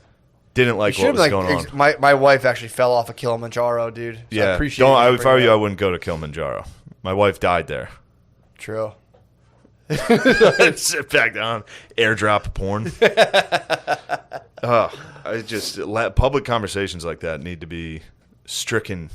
Yeah, I have that. I'm like, it'd be nice people just get along and talk. When I see people actually do it, I'm like, shut up. Well, they're doing it at everybody else's expense. You think and so? then the flight got delayed because it snowed in Atlanta last night. So then we just had to sit there for 2 hours. Following about I listened to that conversation for about 20 minutes. And they were like, "Oh, it looks like we're going to take off here." And then they stopped talking. Yeah. And then we sat there in silence for 2 hours. That's how long. While these guys had to defrost the wings. What do you think of that? Did they tell you that's what they're doing? Yes. Oh, I don't like that. Yeah, that was not good. And then that was a rough flight, dude. It was a bad flight. Wings were frozen? Plus, I was watching the birds get crushed. It was a bad flight. Yeah, man. It's all right. I made it. It's crazy. It's almost as crazy as thinking about how clouds come really from like moisture collecting around a particle of dust when you're Yeah. flying through them. Pretty nuts. Yeah, and then you just fly right through them. Yep. Everybody knows that, what you just said. So. What? Particle of dust hanging in the air? Yeah, everybody knows that. True. My bad. No, you're absolutely right. No, nobody knows that. I'm just trying to downplay it. Dude, this is a good cast. So this is a great cast, dude. When I called you when I was in Chicago, this made me laugh so fucking hard. I went out for a jog and the whole family, dude, it was like a soldier's goodbye. Yeah. They were all like, dude, first of all, they're like, just stay on this street. They gave me like a 7-year-old parameters. They're like, just stay on this street. Don't go anywhere else. And I was like, Shut the fuck up, Lemaire. I'm just listening. He's like, that's how it is. I went, dude. For you whites. I went 2 blocks over. No, I'm just fucking with you. I went 2 blocks over. I was like, you can't tell me where to stay. I went like 2 blocks over, dude. Crush. Because I was on the south side of Chicago. Yeah. So I went out for the run, and they were like, well, all right, well, we'll be here. Good luck. Yeah, don't do that. Good luck. We'll be here when you get back. Yeah, just don't go that way. And I was just like, dude, relax. I'll go wherever I want. First of all, dude, to be honest, No one can catch me. dude, I hit a fucking, I hit a sub. I bet percentage that population that could catch you is astounding. Distance. No, it wouldn't need to be distance. Dude. True, Just I'm distance. Just quick. True. You're in I a would- high percentage neighborhood of people that could run you Talking, down. I'm running a sub 9-minute mile, dude. Yeah, Come on. Come on, dude. We're talking 100-yard dash too. Nobody's getting you for a mile. Although I feel like if you're, especially in the south side of Chicago, if you just see a lone white dude jogging, That's the scariest thing possible. yeah, I think it's one of those things where it's like, I think I was the dude from Signs, just like creeping by people's Thanksgiving windows. Yeah, they're and looking like, out the window like, oh my God, there it is. where the fuck was that? It's terrifying. Just a Yeah, white dude. dude. But yeah, I did like 2 miles, and yeah, it was definitely, I broke my record. I was like, these guys are tripping, man. What the fuck's wrong with these guys? I checked, I was like, you were done a mile in 8 minutes and 49. I was like, oh, I beat my you got a mile little time. That's fucking. fear of God in you a I little. was moving, dude. I was moving. What type of sneaks were you wearing? You were fine, dude. You were wearing those. Sneaks. I knew, yeah. You Hooded were at sweatshirt. zero risk. Yeah, I'm telling you. Those sneaks, My theory was, what, you talking about these? nobody's trying to, yeah, you would have been fine in those. Dude, these are hot. What are you Nobody's talking trying about? to steal those in Chicago. Are you kidding me? Yeah. These shaped to the contour of your foot, dude. This is like walking barefoot. This is close. It's like walking on clouds. Not even clouds. Like walking on the ground. This is as close as you can get to barefoot, dude. The ground doesn't mold your feet. What No, ground I'm are you saying your walking on? feet. This allows your feet to spread out as if they would if you're walking barefoot, rather than making them like crunch into some weird shape. Yeah. I mean, I pretty much strike toe heel the way you were supposed to, but This is crazy. This is a crazy episode. So you're jogging. I'm You jogging. set a record. Personal PR, yeah. I said a Would PR. you say racism fueled your PR? No, I wouldn't say I was.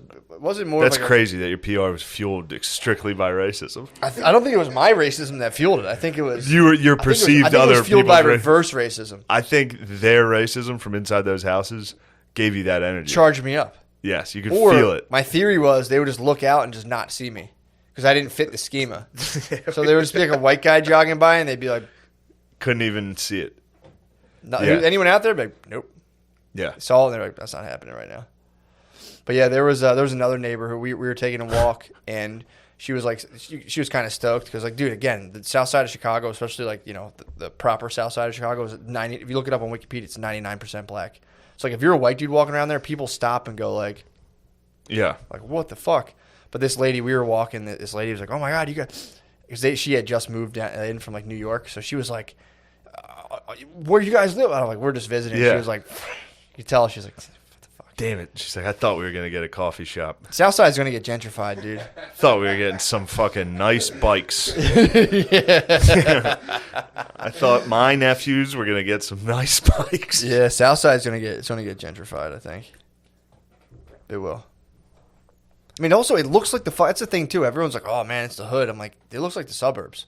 Yeah. Like, Philly, especially, there's like, if you go to a bad neighborhood in Philly, it's fucking terrifying. Yeah, it looks like a All bad the houses neighborhood. are remember we went to Strawberry Yes, Mansion? dude. And there was a guy just hanging out of the Yes. window. A guy that looked like a bulldog. Yeah. Just breathing like... he literally shook his his head no at us. It was out of a movie. Yeah. It was like, can't live here. We're like, all right, deal. Good call. We agree. There was an old white lady just like laying on the steps. You're like, what the fuck? Yeah. Shipwrecked. She was shipwrecked. She was. There was just like She washed 9 up, like, 5-year-olds. 5 different people washed ashore. A bunch of little kids. Yeah, dude. Kids were running wild. It was. They were literally 5. They were like God, 5 or that 6 fucking year olds. apartment was nice. So nice, It dude. was so cheap. They're like, please, we need whites. Dude, they were We're trying to get bikes. They wanted some bikes. They wanted and a some coffee, fucking dude. bike lane out They there. They wanted to stop running on Dunkums, dude. They wanted needed- fair trade coffee. They wanted $6 cold brews. Yeah, man, That's what the neighborhood needed, for sure. according to them. I love that idea of fair trade coffee. how it's like we're working hand in hand with the third world. And it's like the countries like the IMF completely raped out of existence. It's like we're going to give them $4 per pound. And it's just like, all right, dude, how about we forgive their fucking loans we forced on them? Yeah. I don't think America. I think it was different people, but yeah. Hey, you drove here with some fair trade oil. Yeah, exactly. Yeah, it's just it's so fucking what are we funny. wasting our time on coffee for? Dude, I'm telling you, they've been trying to figure out forever how to market to millennials. They couldn't figure out how to do it. And they figured it out, and it's convincing you're making a difference in the world. Dude, I was listening to NPR on the way here. Really? And I could be wrong on this, and Lamorp, I'm going to need your help looking this up, but I think a couple people at NASDAQ, at the NASDAQ, that's the thing. We're trying to make it so in order to trade publicly, you had to release the race of your board members. And you had to make it diverse, or you had to explain why you couldn't. Damn. Otherwise, you couldn't trade. I love that you've been into stocks for like one day, and you're like, dude, get this racial bullshit about stocks. Yo, I was driving there. I was like, dude, they're trying to fuck my stonks up. What about Bitcoin? Can they even track Bitcoin? They can't track Bitcoin for Yeah, dude. shit, dude. It's basically the race is all anonymous. I think mass, Bitcoin was literally created for me to lose $500. so. I think this whole thing's been a giant trick that occasionally, like, people have been told to say it around me because I believe that it'll be real. They got $5. They're like, yo, $5. Bitcoin. I'm like, oh, I heard about that. Hey, how much did you get off you? $80? How much did they get? They got nothing so far. Bitcoin, I'll tell you how much I lost now. What are you down, $8? I think you give them like $7. I probably lost I lost $1 today. Bitcoin's down 1.2%. That's a fun thing to wake up every day and check, though. When I had Robinhood, I was getting way into. Look at it over the last month, though. Surging. Bitcoin's What's it at? What's it trading per coin, bro? Per coin, it's at 19,000. Say what?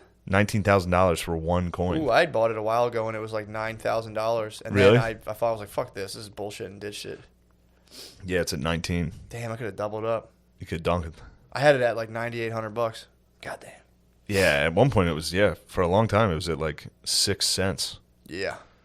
There's a lot of people. Haley Joel Osment down A lot there. of people who claim they're like, oh, I got a couple Bitcoins on the drive, basically worth like $2 million. I just got to get it off of there. And it's like, yeah, okay, dude. Sure. Shut the freak up. Did you find anything on that NASDAQ thing NASDAQ, if you Googled like NASDAQ diversity? Yeah, it's a story on the Wall Street Journal. NASDAQ seeks board diversity rule that most listed firms don't meet.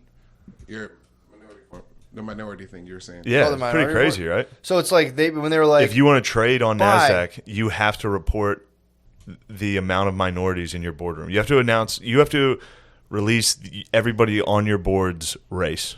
So are the traders? I heard this. I listened for 15 seconds on NPR. They just explained slightly what it was.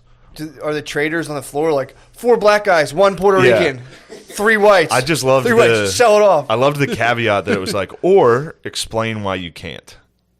And it's like, you sure? This is everybody's argument in there. And then they sit there and go, oh man. Or explain why you can't. Yeah. So and these are private. These are companies. It says you have to have 1 female board member and 1 underrepresented minority group member. Underrepresented minority. Yeah. So then they decide who's represented minorities. Yeah, this is crazy time. Oh, so that's how they get away from Chinese people. Yeah, they're like, you can't book Asians. Because everyone will Chinese up. Everybody would, yeah. Like, all right, Chinese up right now. Yeah. Well, Chinese up hard. Matt, stop saying it. What? If I could go back in time and change what you just said. What? I'm giving him a compliment, dude. This episode sucks, dude. No, I've been stricken down with melancholy. Oh, I've been stricken down hard with the melancholy. Can you even trade right now? We can trade. Because of how depressed I am, or because I'm saying we have. True. Whoa, dude. What? That's how the world works now, dude. You have to show off the fact that you know black people. A lot of people are saying that you were hired, Lemaire, as a diversity hire for the podcast. Wow, that's fucked up. Which I thought they knew us better than that. Yeah. We would never capitulate to that type of junk. No, dude. we hired Lemaire because he was the only dork we knew. True. And it turns out he's not even a dork. He's just dumb. Don't be fooled. Occasionally you get tricked into thinking a guy's a nerd when he's just retarded. True. There's a fine line. Because there is fine. Dude. Because sometimes nerds love cartoons. Nerds, the Venn diagram between nerds and just dumb guys. Yeah. It's crazy. They share a lot of stuff. The only time you can tell the difference is you put them in some headphones and sit them behind a desk. And you're like, all right, operate that computer. And they're like, the internet doesn't have the information. I'm stoked on that. I didn't know the NASDAQ was like a building. I thought it was just like an idea. I thought there was like different types of. I thought there was like different groups of stocks. That makes sense. Damn. So I wonder if the NASDAQ and the Dow will start like Woken. measuring. Yeah. Well, even if like NASDAQ is up 14 Puerto Ricans, the Dow is down. True. I mean, they might as well. This is crazy. It's crazy. Yeah, we're sliding off into pure fucking chaos. There's no way that'll get passed. But if it that's just wild. We got to get back into honor prices. Like you have to have a woman on your board, or you're not allowed to trade with us. Yeah. It's like, why? Fire them up. We need to. I was watching Industry, and I don't think you're supposed to have such a negative response to it. But I was watching it. I was just like, women shouldn't be working. Like that was the only thing. What were they doing in there? They're just fucking it up, dude. Guys were trying to have fun. Guys were like, yo, let's get fucked up, do some blow. We'll agree on this deal with this other firm. Yeah. And then a woman would come in and somebody would try to fuck her, and she'd be like, he tried to fuck me, and the guy would get fired. It's not his fault. You put a piece of ass. You talking about why women wear makeup to If work? I could go back in time and get rid of this, I would. You talking about why do women wear makeup to work? I mean, it's not obvious. These things aren't obvious. True. Peterson got Peterson. I'm on a Peterson. That's a sick thing to hit women with. Be like, you're just trying to look sexy, dude. Take off that fucking makeup. They're like, no, we have to. Society makes us wear makeup. What's so funny is they definitely don't. You don't. Yeah, you can just be ugly. You can be ugly. Society doesn't. We For reward. Sure. Yeah. We definitely give you money. Yeah. Just come in there just plain as hell. I need a plain Jane, dude. I need women to stop smiling, dude. That's such a big. Disgusts me. Why are you smiling? Disgust me. This is why I can't take you seriously. Why are you smiling, dude? Just hit me. Why are you smiling while you're talking to me right now? I'm not smiling. You were smiling just a second ago. Well, because I was. I mean, dude, this is advanced facial theatrics. I was like trying to like do the lady's face, and it's just, dude, I can't believe you just threw me down like that, dude. This is why I can't take you seriously, dude. I can't take it in a room full of people, just dressing them down and then branding them and eating their pussy. It's like, bro, that's what the guy was up to. Yeah, 2 life sentences, dude. That's a little the judge strong. was like, he got 2 life sentences. The judge was like, "What? Yeah, dude." I didn't watch the final episode, so I don't want to stick up for this guy because I think he did some really bad shit. Well, yeah. I think also, one of the ladies that he had, the chicks he had in his grips, was like the daughter of like a royal family. So I think he pigged out a little too hard. Good, they deserve it. They've been pigging out on our children for too long. I mean, look at the kids that disappeared in Canada. From what I've gathered from what you said, this guy broke them down. They gave him their secrets. All of them. They gave him to Allison Mack, who gave him to him, but yeah. Okay. Did they like do this at gunpoint? Sounds like it was all kind of free will up to this point. Well, initially they joined. They agreed. Is the crime tricking people? It's human trafficking. So, which I'm trying to figure out exactly how. I mean, I think it helped because they brought the case before without. I think you're allowed to trick people. I think you are. I mean, I think you get in trouble. You get like theft. You by should deception. be allowed to trick. I think so. I mean, again, if he had done this to dudes, man, I mean, he would have been Epstein, to be honest. This is what Epstein did, became super rich, and, you know, he pigged out big time on the underage. But then again, it's like chicken and the egg. It's like, that's how he got all of his power. By bringing in the fucking young. Bringing in the young on Prince Andrew, dude. Fucking poor Prince Andrew, dude. God, dude, he's just Imagine you're just trying to fucking have fun on it. Someone's like, come on, dude, we're going to go to my beach house. And then you get there and someone's like, why don't you have a couple drinks? And you're like, of course I'll have some drinks, dude. This is fucking paradise. This is great. And then bring in the young. Oh, dude. He's had a couple margaritas. Bring in the young. Also, too, those elites that travel the globe, this is what I think happens to them. You travel the globe, you go to a country, you get a hooker, and you're like, that was fucking awesome. And they're like, yeah, dude, she was 15. You're like, and they're like, it's totally legal, dude. Relax. And you go, who's that happen to? I think that's what happens to the elites. because they're just out globe-trotting around. I feel like there's certain countries where that happens. I mean, yeah, like a lot of them. Brazil. Oh, for sure. Like, you're talking about me when I was in Brazil? And No, I'm not, Matt. We made out, dude. Who'd you make out with? How old was I you? was 19. How I was old 19. How old was she? 17. I was 19, dude. I didn't know. I freaked out. But all we did was kiss. She was 17 and you were 19? Sweet. Or 20 or something. She was your Brazilian. Maybe you were 24? 25. No, I was like 38. I was at 20.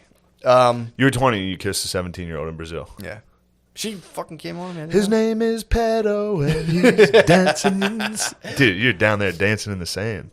I was. I think, dude, I had a fucking rough go in Brazil. I think I hooked up. Yeah, we both got robbed. I hooked up. Well, first of all, I got robbed at knife point. I basically pedoed. I didn't know. The guy was totally fine. You became a pedophile. I think I hooked up with a transgender woman, dude. I think I hooked up. I show people the pictures. Like, I think that's a training. You became a gay pedophile? I think all in just 1 2-week 10-day trip. And then you could have hit him, Brazil. And then I missed my flight.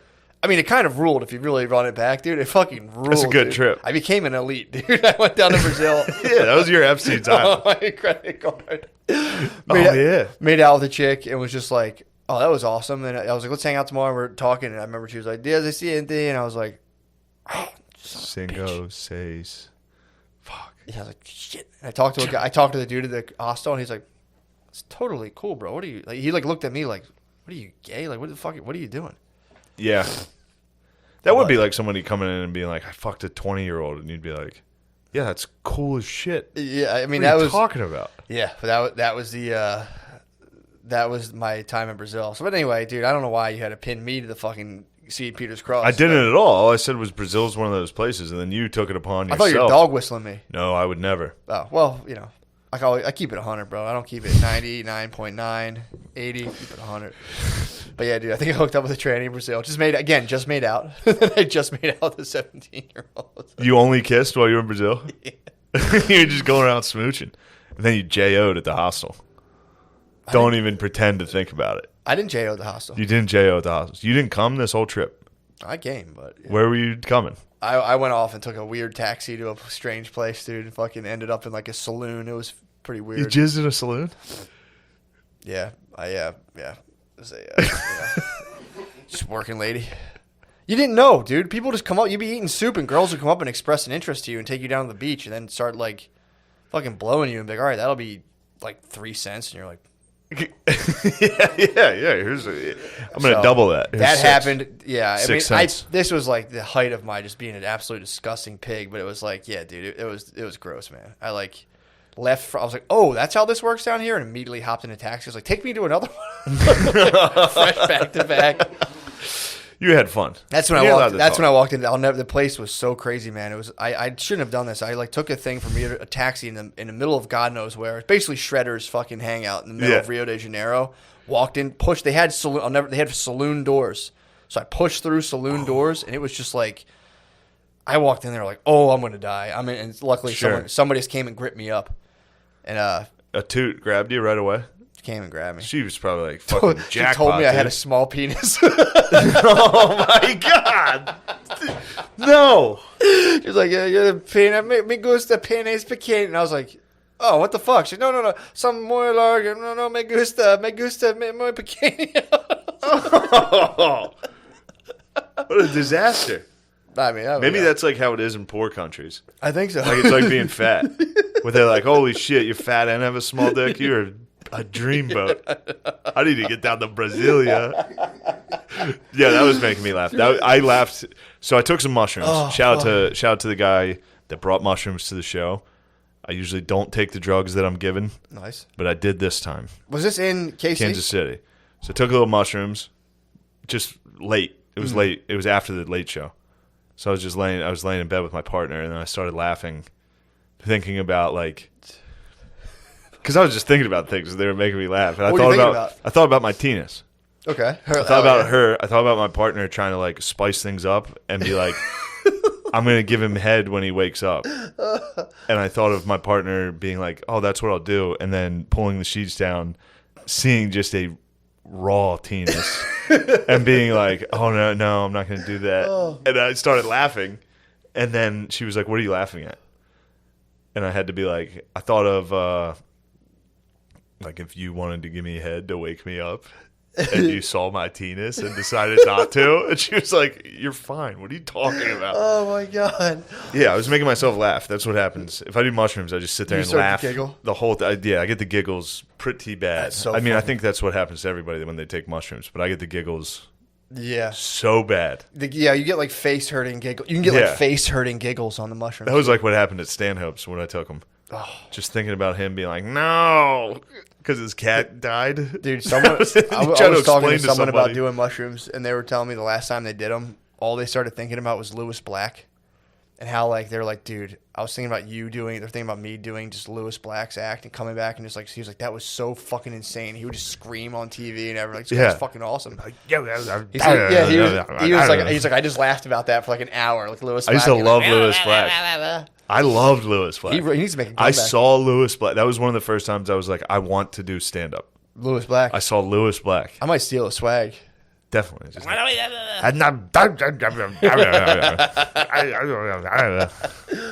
Lemaire, where are we right now?